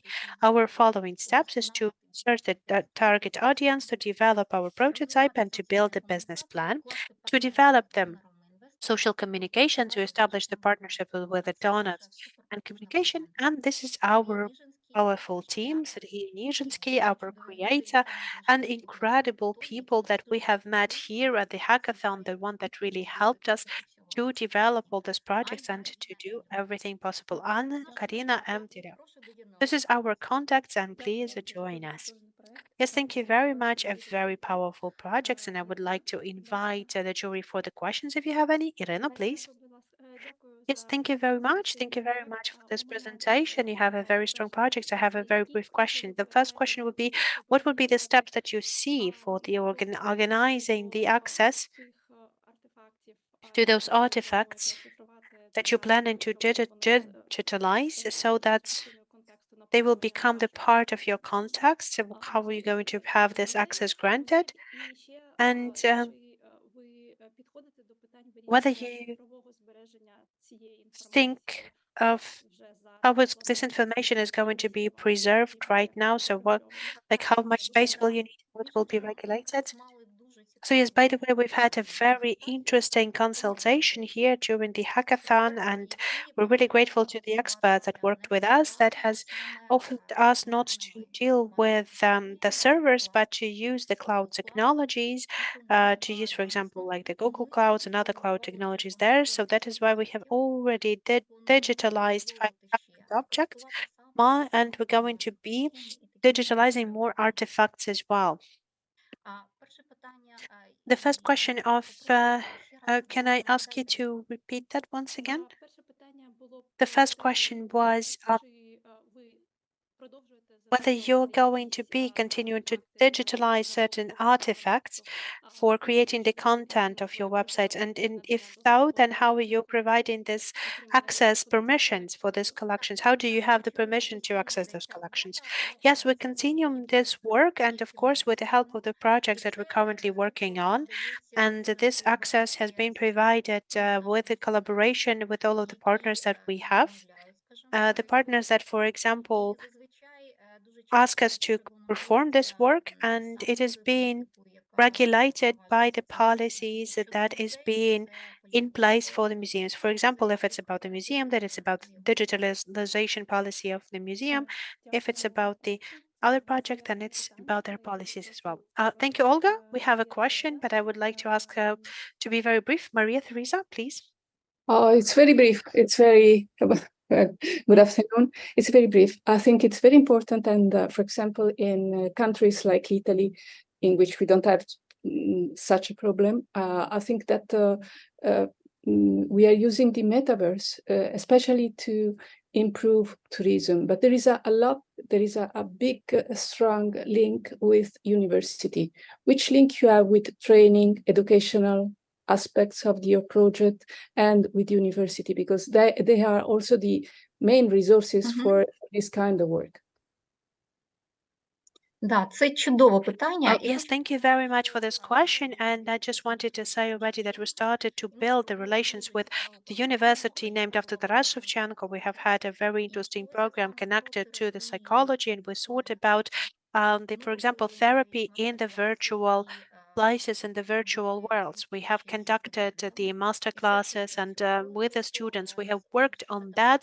So we worked together with the university, Kyiv National University, named after Taras Shevchenko. We have established this collaboration, and we hope that we will be able to establish contacts with universities and educational establishments abroad as well. So we understand that educational community is one of the most important priorities for us, because we really would like to be an academy, so you can research legacy, you can study legacy using this digital duplicates, and to create this, digital reconstruction. We already had this experience that when we had created the virtual reconstructions for the artifacts of the Kyiv Museum of the folk arts and we have already recreated one of the sables of the swords that hasn't existed in real life. Thank you. Yes, thank you very much. And we're going to be moving to another participant. Thank you very much, Olga, for your answers. All the best. We hope to see you back at the next stage of our hackathon and all the results as well. So we will get in next to the Tech Tribe team.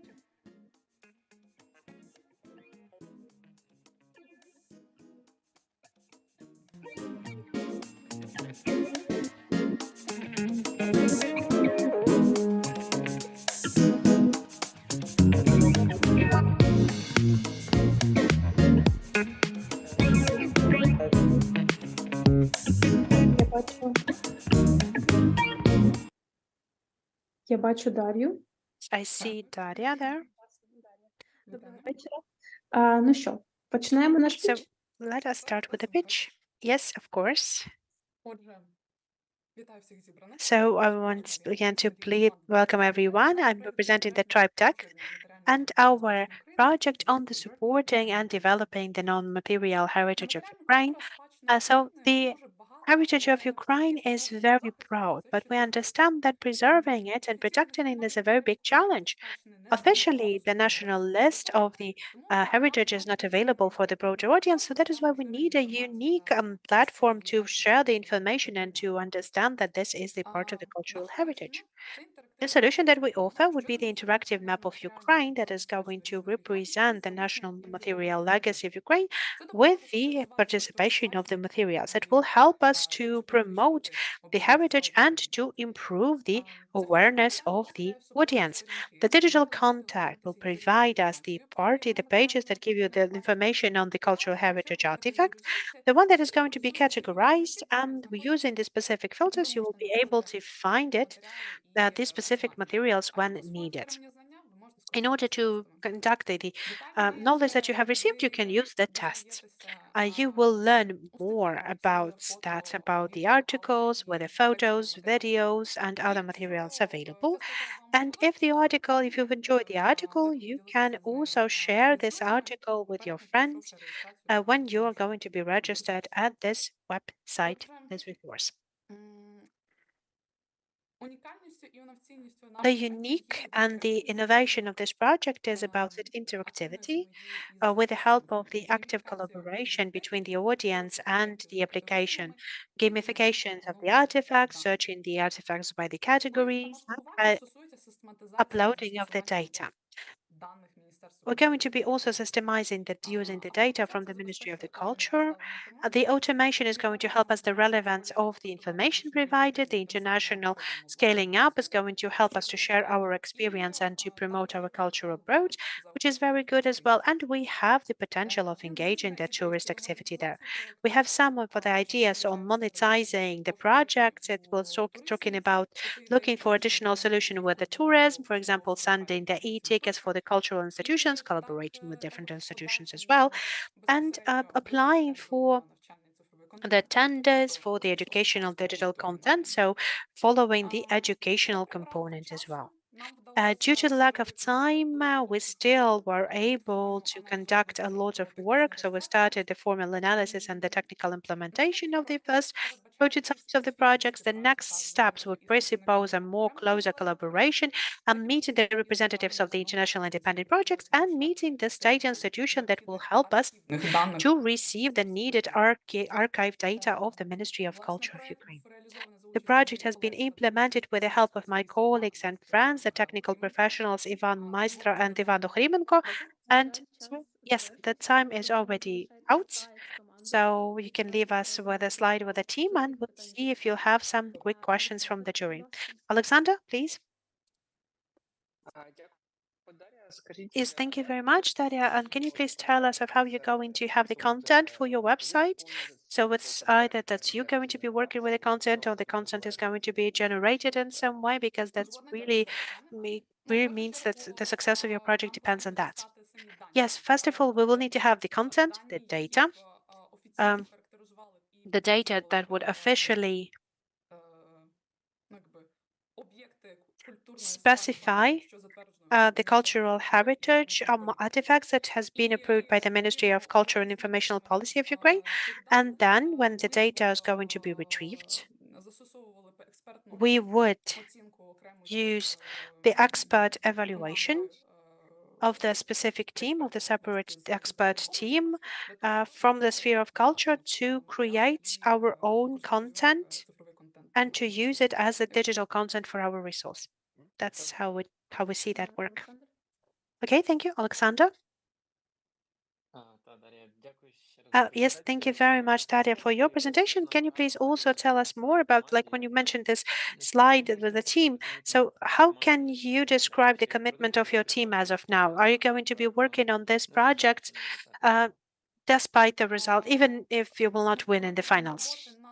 Well, throughout the work of our projects, actually, we have seen even more opportunities and even more problems that were interesting to all of my colleagues and to each and every one of my colleagues separately. So I would say that the interest is quite high and it's quite motivating for all of us to find some ways of communication and to further development of this project. So I think, yes, I think we're all interested in continuing that further on. Thank you, Daria. Thank you very much. All the best. And we would like to welcome the next team. We only have 2 teams left. So let us have a deep breath and let us invite the next team.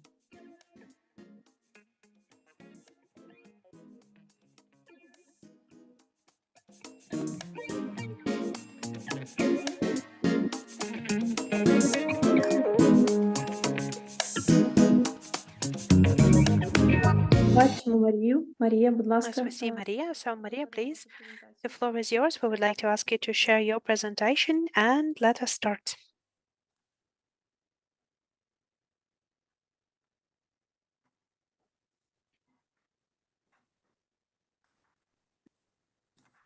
Так, все видно. Так, все So we видно. can see the presentation, yes?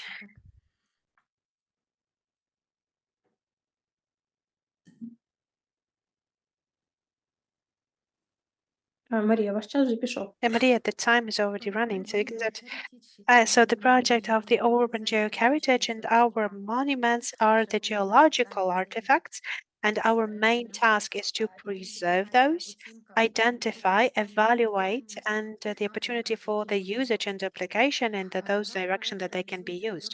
Our project is implemented into 3 components. First of all, creating the database, the interactive and the public database, that one that we're lacking. There's no physical databases for this kind of artifact. There's going to be an interactive map that can be supported and updated by all of the people interested. There's also the calculator of the uniqueness of the geological value, not only for the monuments and artifacts that will be used, and also the virtual and the physical routes that you can take. The calculator there is going to be offered in the 2 levels. First of all, there's going to be the professional expertise for the monuments and the buildings, forecasting the opportunity, the lifespan, and providing their professional analysis. Then there's also be no professional level for the broader use. Every person can use this calculator and this evaluator for their real estate objects or for their territories when, for example, this kind of monuments might be located. It also updates with all of the new technology information together with the historical information if that's available.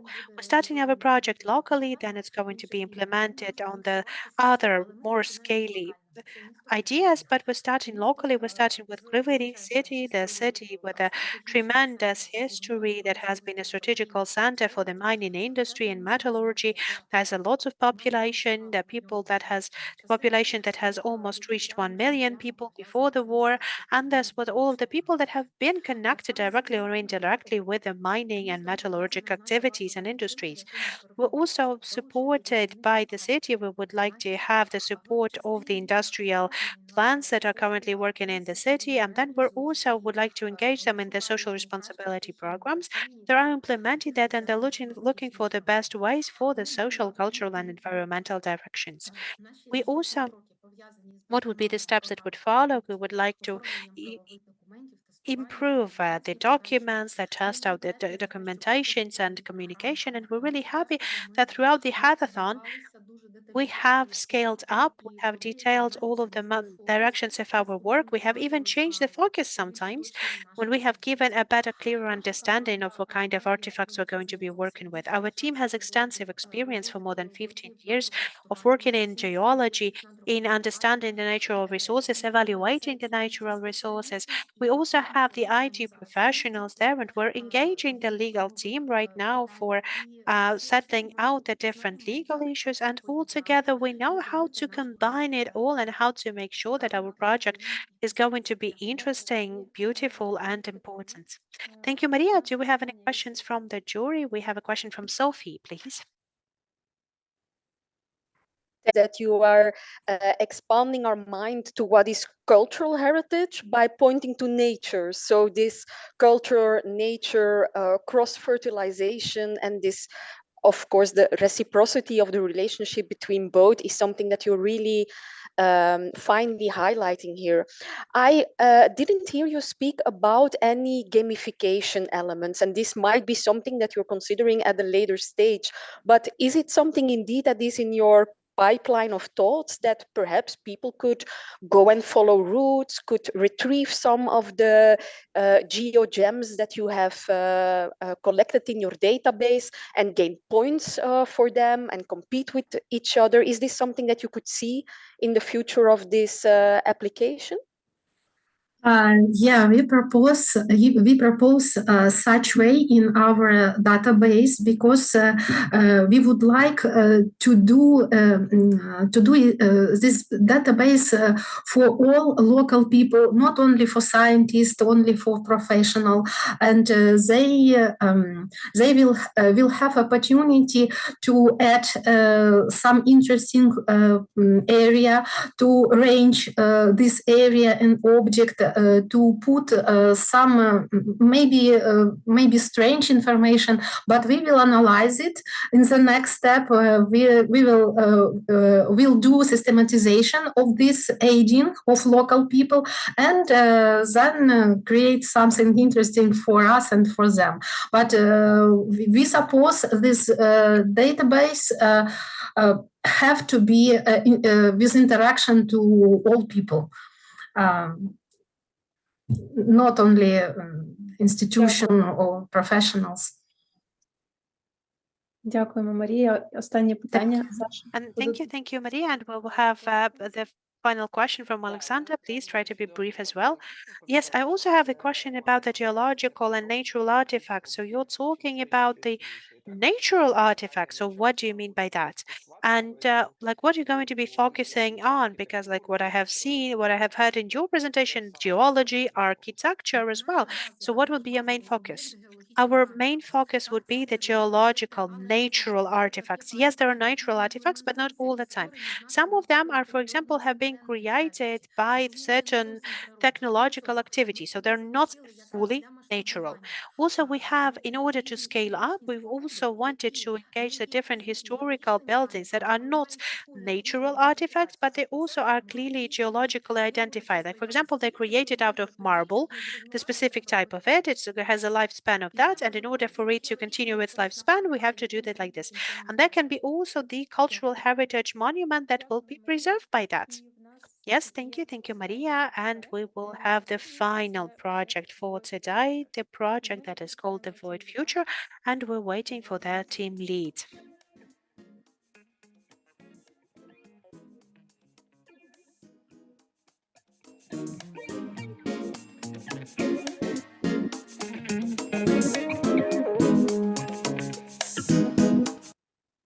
Доброго вечора. So good afternoon. Good afternoon. We'll set out the timing. The floor is yours.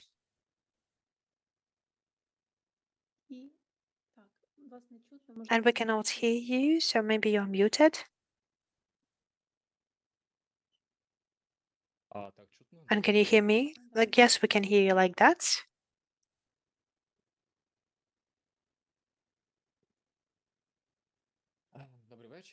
So good afternoon. My name is Denis, and I have a pleasure to introduce you with our project, the Legacy Pages Ukrainian Odyssey. And we are talking about the world of the future, the gamified world. We have seen that there has been an increase of the interest in history from our society, especially for the Generation Z. And we understand that they cannot learn it from the book, from the paper books, but we understand that there's no other resources that would give an interesting couple of seconds to provide them the needed amount of information on the specific question and depending on the specific level of approach, especially in the interactive format. During the hackathon, we have undermined the specific directions of our action that will help us to resolve this problem. We were able to implement it practically as well. We've made it the photogeometrical 3D scanning of Tuchina's museum. We have created the optimization of that, used the technological solutions of the augmented reality, and we implemented that in our platform that has been fully launched from the blank page in the hackathon. We have a clear structure and there is a modern standard. It is an intuitive interface that we use in our website. At the main page, you can already see the gamifying and elements, like for example, the tasks, the points that you can have in the everyday activities to get the user interested. The most important content is literature, first of all. So that is why our team is very detailed to that. So we're creating the specific content plan for every user to answer the questions. What should they start to get to know about the specific age that need? What kind of writers of the specific time frame they can get to know with? So the museums and our monuments are important part of our content as well. We're collecting all of the local objects connected to the specific place. We're describing it, then posting it on the Google map and providing exclusive material to their pages. Like, for example, the newly scanned 3D models that you can also see in the mobile air and the VPR. What would be the innovative approach to us and what would be our differentiality? First of all, we're working with the partners who provided the access to the digital libraries. Also, we have the database of digital bases and with Europeana as well, so we can automatically check whether the literature that we have digitalized has a digital identifier already, and also our team has technical benefits, especially in the issues of optimization. As far as we're a non-profitable organization, so our budget is going to be made of the grants and donations. Speaking about the marketing ideas, we wanted to also have the legacy points when the people are going to be active in our website, so you can spend it for donations, for buying tickets to the museums, for the intellectual courses that will be specially for our users. What do we offer for our partners? We offer them our materials, our scans. They can use those scans for their educational products and projects. The universities can use our scans and models. We're going to be providing the technical support for that. The new things as well that would have two missions, the educational and volunteering mission. Educational, we want to work with us, Vitoria, as the project to also improve our project as educational project. And volunteering, we're going to participate in Backup Ukraine.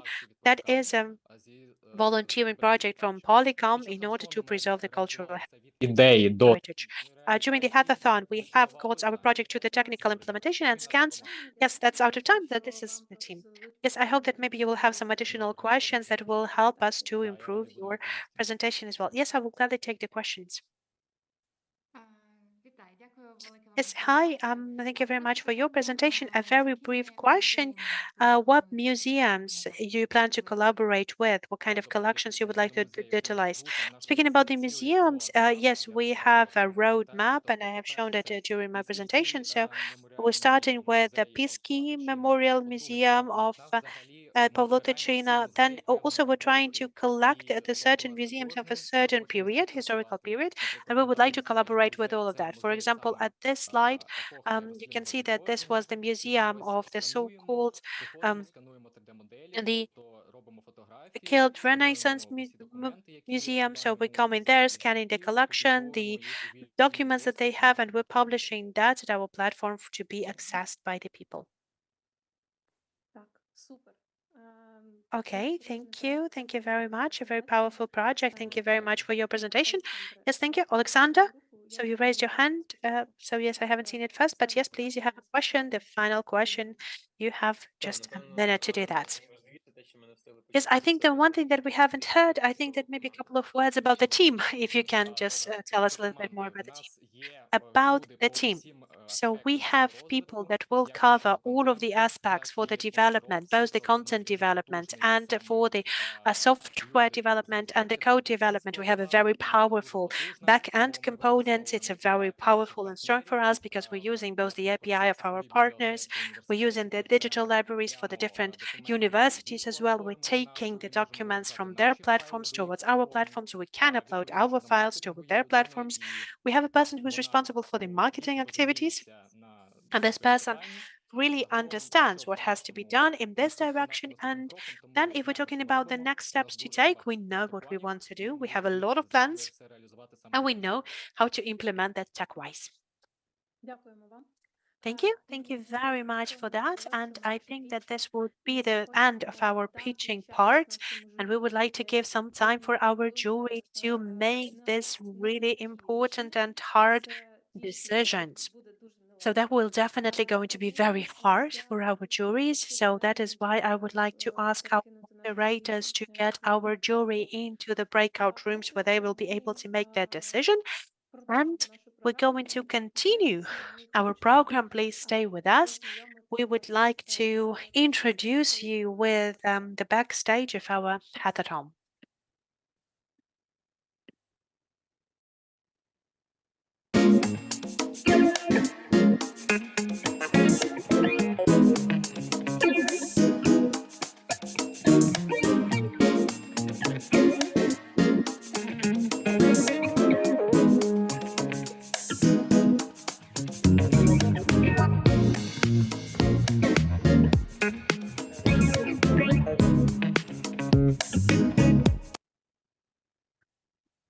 Ну, до нас приєдналася наша Дар'я. We can see that Daria has joined us, and basically that's the person that has been with you throughout all of the hackathon. She guided you, she really helped you out, and we really wanted to get you to know her, at least online. And so Daria, she has been your community guide into the realm of our hackathon, and I wanted to ask Daria right now. So Daria, that would be your first hackathon together with us. That would be, you know, sometimes we have people who are changing in the team, but they're still becoming the ambassadors. So Dasha has joined us for the very first time this year. And I just wanted to ask you about that. I know that you have no point of reference with our hackathon, but how do you like this experience of this super intensive work, and what would be your impressions of the hackathon? Yes, you're muted. So there's a lot of emotions coming. So hi everyone. You know, I would like to say that I was really happy having this opportunity to join you and to have this experience. I have known about this format a lot, and I have known what the hackathons and the hackathons are being made. And I think that I have been from the side of the person to have been just observing all of that.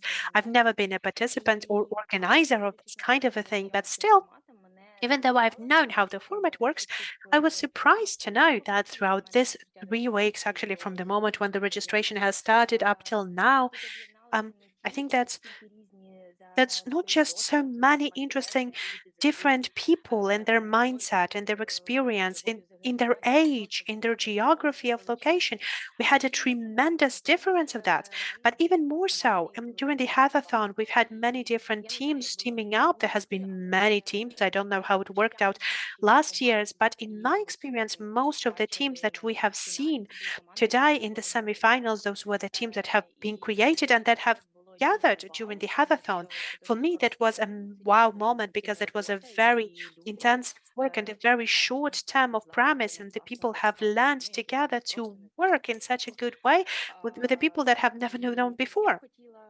And I think that I would like to give all of my compliments from all over the world for the people that have worked on that, because I have seen how they've started doing that from the very first time. We had a lot of people who have been in this format before, but there have been so many people who have been here for the very first time. There has been so much information for them. They have tried to figure it out.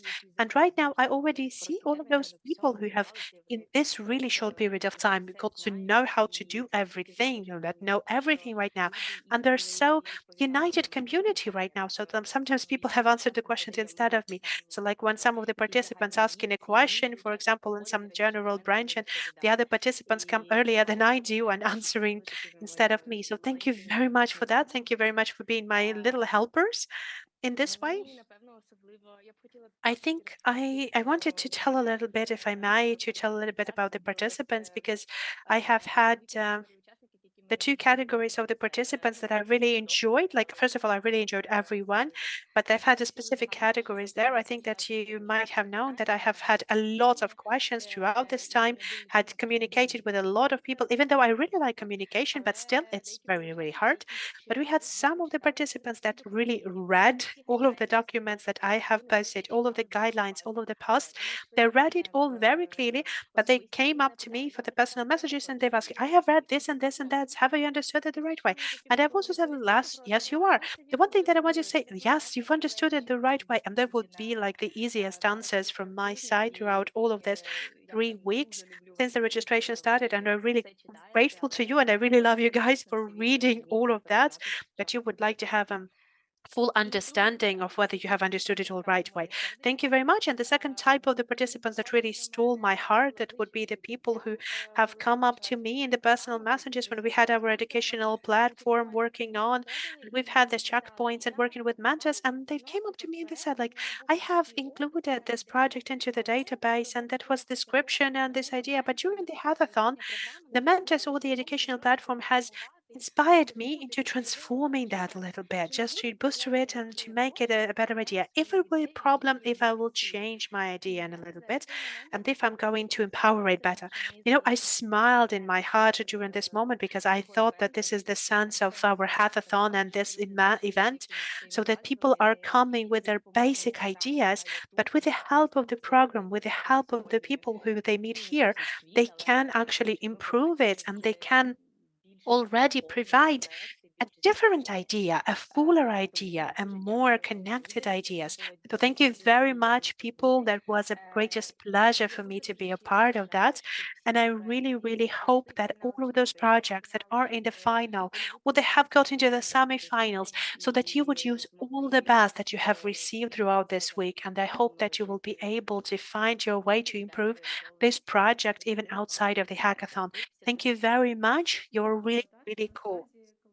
Thank you, Dasha. When I was watching the community this year, that was really, really united and was really active.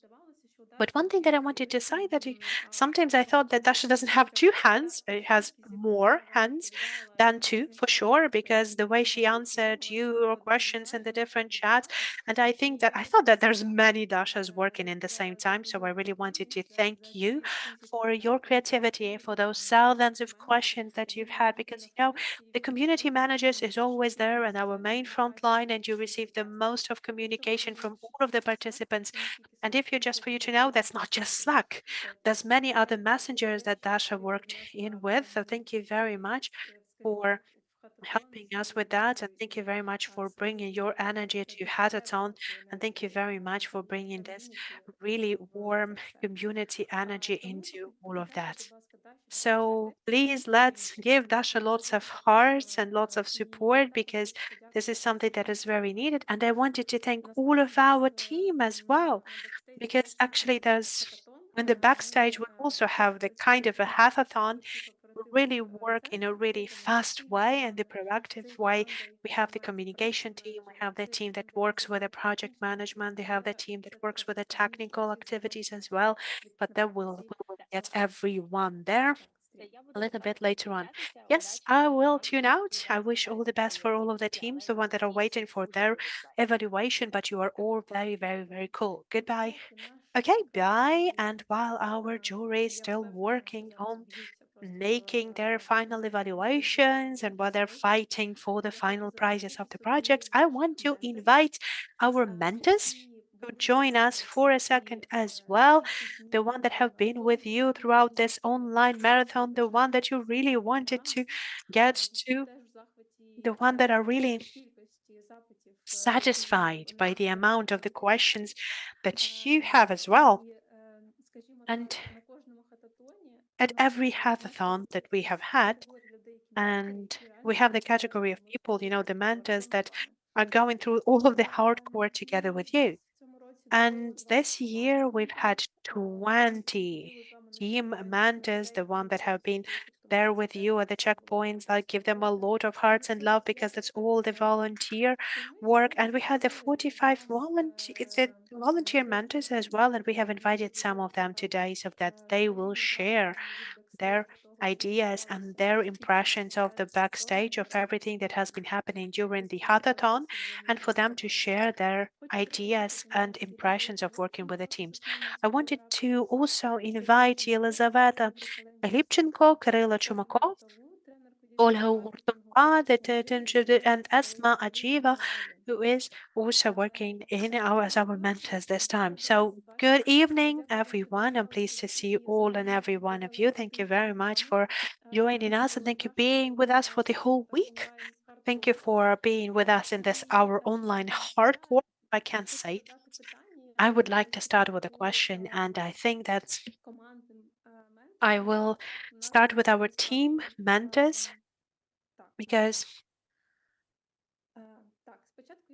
yes, because first of all, I wanted to ask Esma, because Esma has been the very first time with us during the hackathon, and I have seen that they had a lot of projects that are dealing with legacy, or not just with a legacy, the minority legacies. When we have evaluated project, we had lots of topics that working with the Crimean legacy as well. So can you tell us about your team who came to you, and what would be your first experience of our hackathon?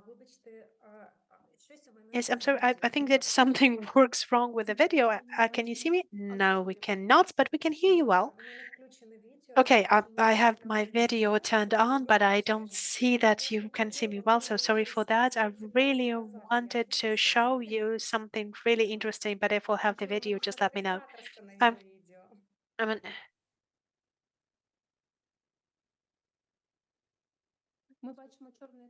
we can just see the black screen.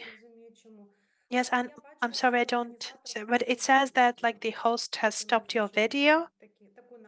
That's what I see. That's interesting. Well, sorry, I will ask our tech team to check it out, whether we will have the opportunity for you to share the video, but we can hear you well. Yes, so that was the first my experience in Hackathon. Thank you very much for inviting me. And you know that I wanted to start with a reflection from my side. And if people ask me, like, how do you feel after this kind of a very intense hackathon where we had a lot of communication ideas, many different people with different temperaments, and it all has been done in a very limited time frame. I just wanted to say I don't feel exhausted. I really feel fulfilled with energy. I'm really filled with energy. Like, and I'm sorry if I don't speak really nice in Ukrainian. So but I would like to say that I'm filled with energy and I'm filled with a positive motions. And I really wanted to show you these two ornaments from Crimea Tatar culture. You know, for me as a person who knows how to speak the ornamental language as well, I just wanted to show you that. But unfortunately, somehow the host does not allow me to share the video. But yes, I would like to first of all thank the organizers of the hackathon for your impact in searching for the solutions of how we can improve and promote the cultural heritage of Ukraine. You are the real engines behind those actions. So thank you very much for doing that. A separate thank you to all of the teams, because basically all of the teams, and I think that I have talked to just a part of the teams, but right now I have heard all of the presentations right now, and I just wanted to say that the teams are incredible. Do you know why? Because those teams are capable of generating ideas, bright ideas that are fulfilled with a great senses. That development of the touristic activities as well. But we understand right now that under the war conditions, that's something that is impossible for us to cover. But it is also important for us that while showing our culture, giving our cultural diversity through this soft power, we can touch the hearts of the people that are right now are outside of Ukraine, support of whom we really, really need right now. We need the most right now, because we need this support, we need this protection, we need those ideas. And if we know that there has been a lot of people abroad who understand who Ukrainians are, or even who are Crimean Tatars are, unfortunately now people are not that aware of that. There's not a lot of people who believe and understand that Ukraine as independent sovereign country. So through the soft power, through our culture, through our tradition, we can show what Ukrainians really are. You know, the Crimean Tatars, they have a very good proverb, and I'm going to say that in Crimean Tatar, just for you to also be able to hear the Crimean Tatar, then I will translate it. Sabır altın olsa da hareket onun incisidir. Перекладається це так. Which is translated as, if patience is golden, then action is the pearl, is the gem. So I just wanted to say that throughout this week of Hatathon, we were able to collect all of those gems and pearls. We were able to collect the best pearls of Ukraine, to create the best ideas of the cultural heritage of Ukraine. We have managed to collect all of those projects. I'm really grateful for that. Every team is one of a kind. And if I may, it will be just a very two quick ideas of something that is connected to the to the cultural heritage of advice to our audience as well, because the frequently asked questions would be, how are you going to be creating the content for your projects? And if we're talking about, for example, the museum heritage or other things, I just wanted to say as well that when you're starting to implement your projects, and you know, based on my personal experience, please do not try to lose the connection, your do not lose your connection with the people who are the part of this cultural heritage, the one that you're working on. Because, you know, as UNESCO has mentioned, the cultural heritage is something that lives on. And this is something that lives with us. That's something that can transform people. It's something that can evolve. But the most important thing that we have to preserve are the senses, are the senses that has been installed in the very first beginnings where our culture has only been created. Thank you very much for your attention. Sorry that I don't have the video, but thank you for your attention. Yes, thank you very much. Esma, I think there might be the problem from your side coming up, because our technical team, they said they tried to give you the permission. Maybe you need to update Zoom, or maybe trying to use the Zoom app, because like sometimes those technical problems happen. But thank you very much for your words. I really like your ideas about the census, because when I was looking through those projects that we had a lot of high value projects that worked with the values. And we do hope that even if they haven't gotten to the finals, they will be preserved. And I really would like to ask our mentors as well, if you really fell in love with the project, please keep that touch with this project. If you will need our help, then we will also like to participate in that. So I also know that, when I was listening to the pitches that have been provided to us when we've had the projects, we've had a lot of projects on the storytelling and for engaging the new audiences and engaging the new audiences for the long forgotten concepts or promoting those. And I would like to pass the question to Olga, because I know that Olga Gotkova has been working on that, and I have actually got a lot of projects I've been divided to the digital marketing projects because, we need to understand your target audience. You need to understand the communication channels. That is the first thing that you will have to understand when you're working on this kind of projects. Olga, can you tell us about your experience about the project that you have been working with and what would be your impressions of that? Good afternoon. I'm pleased to welcome you all here. It's happy to see some of the people who I've seen for the first time. I've seen some of the projects that I've talked to, the one that have been here in the finals. For me, that is also the first hackathon as the mentor, but I was really surprised and I was fascinated by this amount of participants and teams, the one that are working on the cultural projects.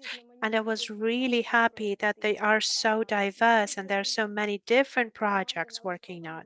And I'm really happy that the teams are really targeted on implementing those projects and to bringing them to life. And the consultations that we had, I were not able to work and process all of the consultation demands. Like, I'll be honest, physically, I wasn't able to cover that because, we have the day job, and we have the hackathon in our spare time. So yes, there was a very calm demands from the very beginning, but then the organizers have announced that you have the opportunity to go to the experts, mentors, and then we've had the full scale work, the hot phase when people have started to come to the presentation, started to knock me out. So yes, I've had some time slots for the consultations provided, but then when the whole slots were covered and then some projects have come up to the direct messages for me and asked for additional consultation there, I was able to provide some timings for some of the projects and I was not able to provide the timing for the others because yes, we are limited in time. So what I wanted to say, all of the projects that I have been consulting, the one that I have been working with, they've given a very practical questions. They were able to present their projects. We had just a half an hour for the consultation. This is the first time we see their projects. But the team leads, the people were able to give us the sense of the project in 5-10 minutes. They were able to say precisely what it is that they would like to get in the framework of their project, what kind of audience that they would like to engage, or we together have thought where to find their audience, how to find them. So it would be international audience, Ukrainian audience, what would be the better channels to use for the promotion of the specific project. So that is why those are the important things that I have identified for myself. Out of all of the consultations here, the one that will be very good and useful for all of the projects. First of all, to ask for the marketologist support. So, even right now at this stage of idea, of the prototype, of the MVP, whatever you have right now, just go there, tell them, talk to them, receive certain feedback, and just to have a better understanding what should you be targeting on. You have a very good project, but you don't have the idea of monetizing, of how to make this project viable, of how to launch it, where to find your audience. That would be one of the things that I would like to give as an advice. And the second moment also, and I think that I've told that to all of the teams that I was working with, the idea that you currently have, go to your target audience, show them what you have and ask them, are they interested in that? And go receive the feedback from your potential audience. And I think that those two steps that will be definitely helpful and they will help to direct the project in their final way of implementations and to help to make this project viable, to give them the real new push. So that will be the two things that I would like to recommend to all of the projects that we currently have at the hackathon. Thank you very much. Thank you very much. And I do fully agree to what you've said about the expert consultations. I think that all of our mentors had the same situation because it seems that our participants are very eager for the new knowledge. That is very cool. but on the other time, we're really limited in time. So we're trying to engage more and more mentors every year, but still we understand that that is that we do have a lot of things going on. And thank you very much for your time, for your experience, for your advice to our participants. I would like to invite, and by the way, I would like to invite Kirilo to take the floor, because Kirilo was the other part of all of these processes. He was a team mentor. And I think that these people, they're already a team of our hackathon. And I've noticed how well trained our teams are during the pitch, the time frame that they've had, how they presented their projects. I wanted to say that actually that is a very good progress throughout the whole 4 years of our activity, because basically usually if the technical startups, they know how to pitch, and that's being told to them straight away, then cultural and creative project, they really like to tell a lot. But now we have seen how the cultural projects, they can actually be turned into startups. So Kirilo, what would be your impressions about the teams? How's your experience as a team mentor? I know that you have some of the people who you favor the most, the one that you're going to continue to talk to, because that has been a very interesting, experience of unity. I have been a team mentor as well. I really love that. Yes, hi. The one thing that I wanted to start with, it's not like the first year that I'm here. I have been the part of Hatathon starting from the year two. The first year I've been the expert mentor. Then I have decided that I want to work with a team, and I'd like to be at the team level. And I've decided that this year I'm going to be also participating as a team mentor. The one thing that I've also wanted to say, that I think that it's a family tradition, because my wife, for the third year in a row, she is an expert at the hackathon as well. So, we have a lot of good impressions together about that, and we really wanted to continue and to be developing later on. The one the thing that the one that I am on the other side of the experts mentor, so I can see a little bit of a background with the teams, and I just wanted to thank the organizers a lot, because we really see the huge progress in the quality that others people do not see, something that we can only see as a team mentors. And I just wanted to say that the hackathon teams has a lot of efforts to make the work of all of the people here comfortable, nice, pleasant, and so that the people and all of the participants would receive all of the joy during the processes. So thank you very much for listening to us, listening to our advice as well. And thank you very much for searching so small details that can be improved. Thank you very much for that. Speaking about the teamwork, yes, of course, there are certain teams that we really like, and unfortunately, this year it turns out that the teams that I've worked with, they were not in the finals. Someone lacked just a couple of points to do that. I wanted to say, as an advice maybe for the teams, one of our guests, one of our team members, they've said that they have seen a lot of possible collaborations in that. And, personally, with our partners this year, we're trying to do some of the collaborations. And, I would like to ask the teams to be afraid of collaborations and collaborating. Because, in some cases, through collaboration, you will be able to get this 1, 2, or 3 points that will help you to get into the finals as well. Because we've had very powerful and strong teams, but unfortunately, it is like that, that in some moments you might lack some expertise, or it's just a smallest drop that you will need to get into the finals. So try to communicate more with the teams that you see. Like, please do not be shy to write people in the general chats. You have to communicate, you have to help one another. And I just wanted to also say that there's been a lot of really interesting projects, just as we've had last year and the year before that.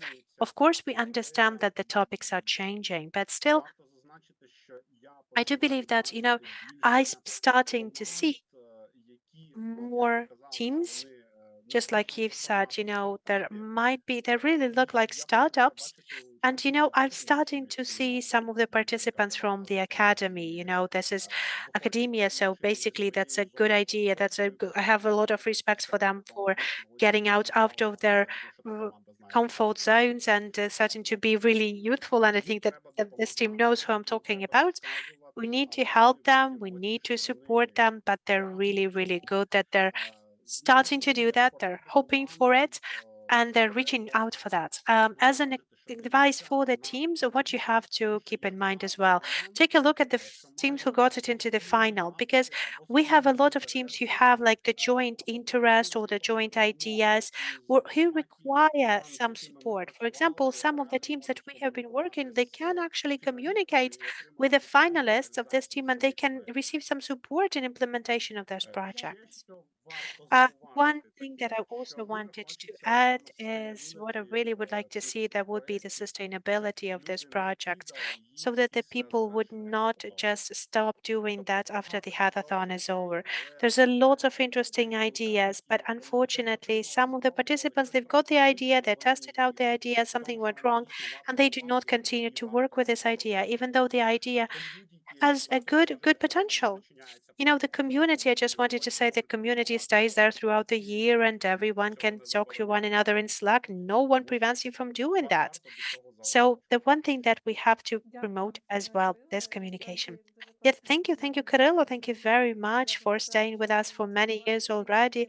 Just wanted to say that, you have a family tradition. We also have a couple of mentors that also working as a family team as well. So, they're doing that for a couple of years in a row as well.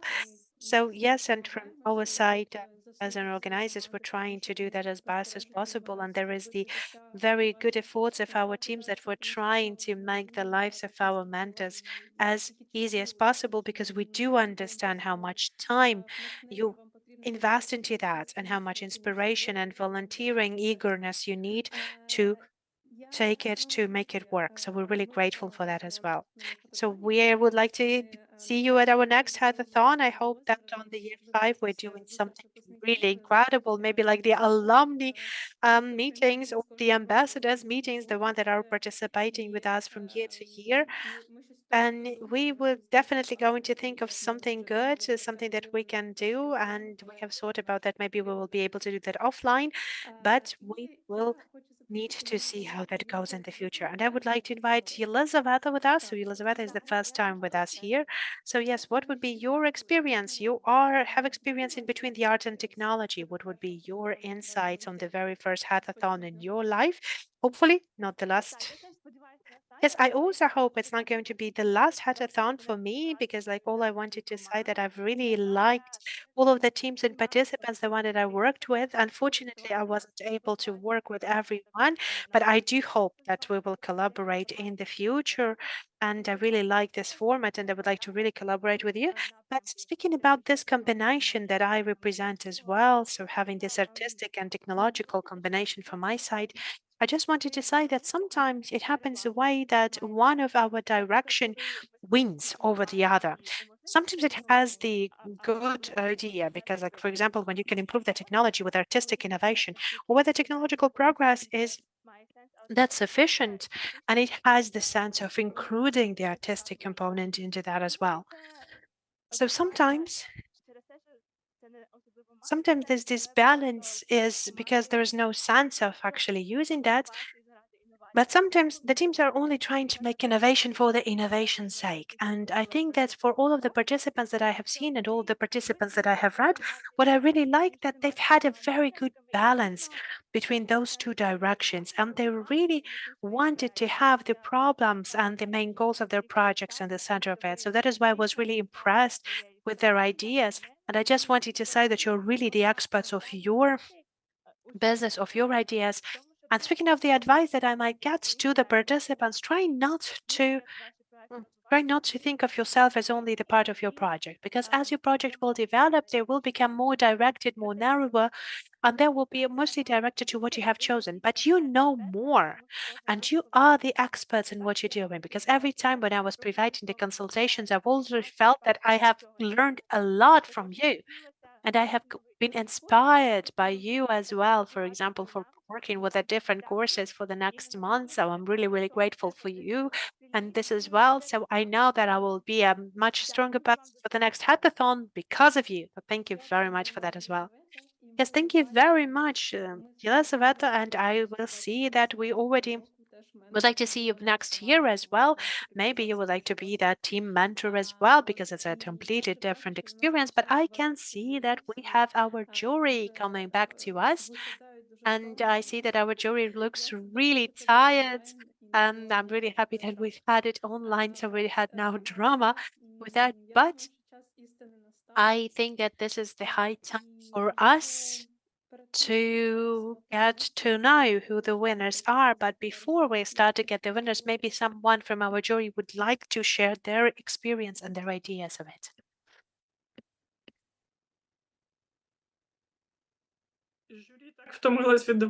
No, the jury is so tired of the discussion that we have no words actually. But no, we actually have a lot of words. It's a very good discussion in place, and we had very different. We didn't have so many different points of view from our jury, so it was a very interesting and productive discussion. I'm really grateful to my colleagues for this discussion. It was a pleasure. It was a really great pleasure to participate in this discussion. We have a final decision that jury agreed with. And I think we all were really inspired with what we have seen today. Yes, thank you, Ilona. I see that Sophie would like to say something. Yes, please. We are not at all tired. We are energized by the whole process and by the creativity of all these teams. It was difficult to not pick everyone and to just go for one, but our consensus was reached actually much quicker than we anticipated. So we also have a clear and designated winner of the European Digital Heritage nomination. Так, дякуємо. І зараз замість барабанної дробі So thank you. And right now we're going to have a very quick break and we will start announcing the winners in a minute.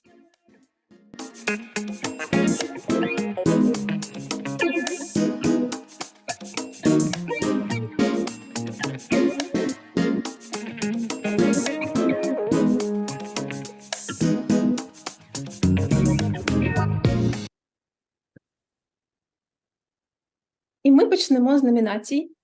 And we will start with the nominations, and I would like to invite my colleague Oksana, the one who's going to be moderating the special nominations part, because she was the coordinator of the jury.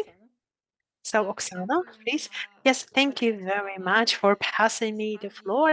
Well, actually, I was in one of the breakout rooms with the members of our jury and with the European jury for their nominations, and I just seen how all of those decisions were debated, how each of the projects have been discussed, and there were some specific moments that were discussed about these projects. And I would like to tell you that has been a hard decision to choose just one project, because like all of the jury members have their own favorites, but we had consensus reached and we know of this consensus. So I think that we would like to invite our colleagues to announce the winner in the European Digital Heritage nominations. So Sophie, please, the floor is yours to announce us with the winner.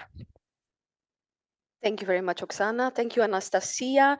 I wanted to revisit the reason why we wanted with Europeana and with European Commission so much to be present at this hackathon. It's not only because we saw in your concept very much mirrored and very much resonated that what we are passionate about in our work every single day. So we were eager to be a part of this.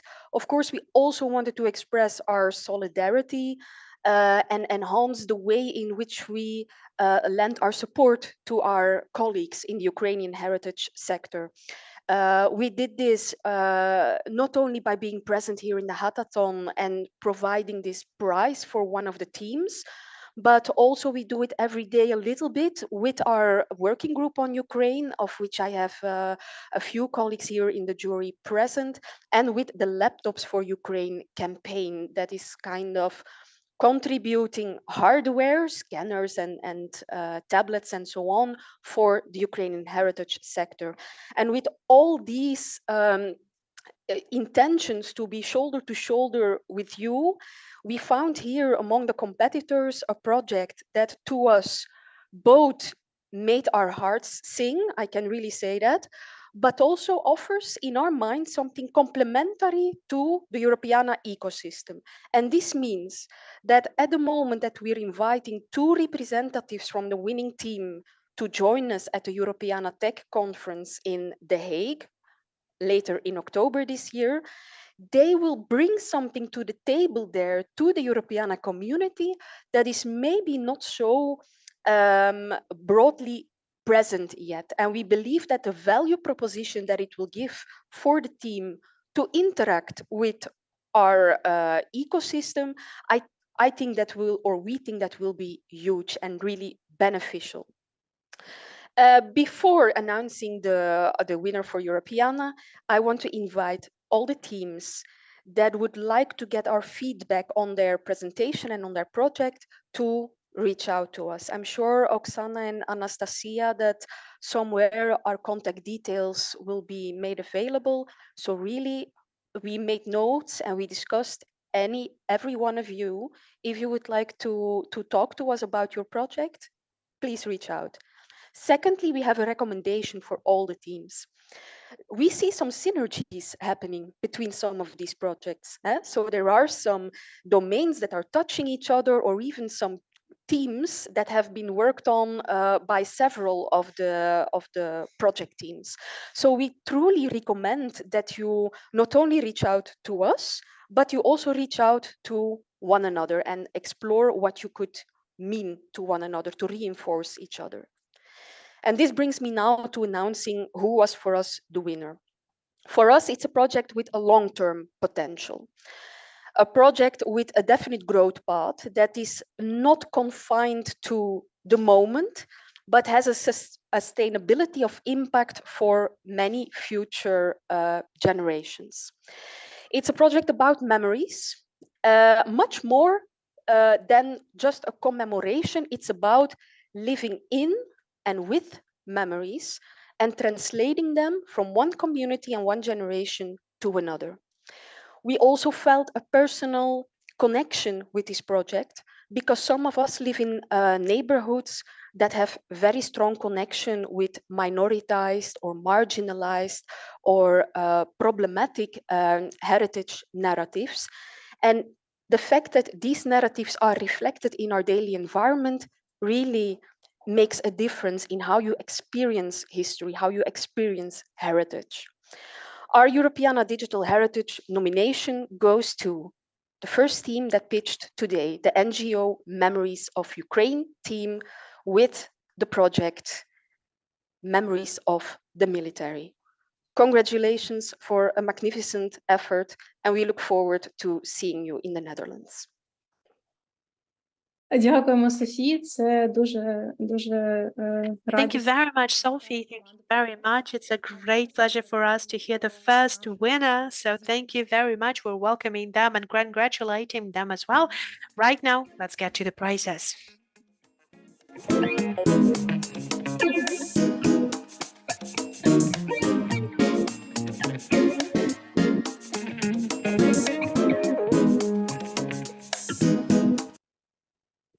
Отже, третє місце у нас команда MC. So the third position is for the MC team. So they have the 3,000 euro for the development of their projects. And I just wanted to say that it's a very exciting moment for all of the teams, and we're welcoming and congratulating the MC team for the third position, the second position, and 1,500 euro goes to the city of Maria. So congratulations to this team as well. And well, you know, the first position after very long deliberations of our jury, the first prize goes to the NGO Memories of Ukraine. They have two €1,500 for the implementation of their projects. So congratulations to them as well. Really wanted to hear everyone and see everyone. I hope that there is a virtual round of applause for everyone. I wanted to once again say that you have to understand that those prizes, we had so many really cool projects and we really wanted to give them all the prizes possible. But I just wanted to once again tell you and inspire you to keep on working on your project. There's a lot of opportunities available right now, a lot of grants available now, and our hackathon is just a first step for your project. This is just a catalyzer, something that gives your project shape. And if you will continue working on this project, if you will continue working on that, you will have a lot of opportunities for the implementation available. And we will try to help you with that because we have our Slack community with you. You have the access to all of the contacts that's available for you. You can contact with one another. We will then show you all of the other opportunities that we will find. We will try to work with you as a community. We will try to share the new opportunities with you available as well. Because we had a lot of people here. We had so many cool people here because we understand that it was really, really hard to make this decision.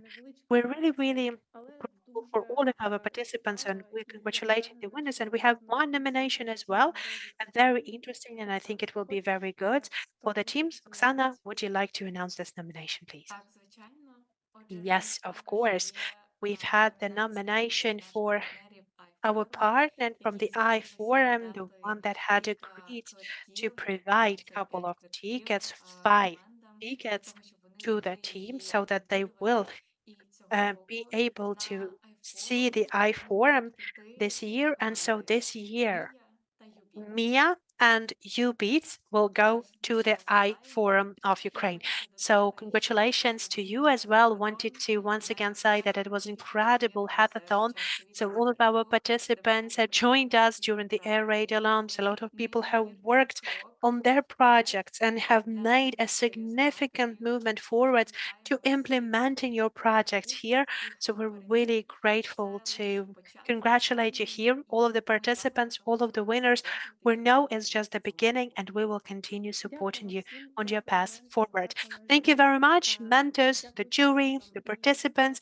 Thank you all very much. And we're really grateful to our team that is right now working in our and that's working with us online, that's working with us on the backstage, managing all of the processes, being really tired because we have been working with you throughout the whole week. But thank you very much. It's been a pleasure for us. And this energy that we have invested into you, we know it gets back to us as well. We hope to see you back in the Slack. We're going to post all of the results there again. We're going to contact with all of the winners and all of the nominee winners as well. So we are staying together, staying tuned. Thank you very much for being with us. Thank you very much for being with us throughout this whole week of inspiration. Thank you.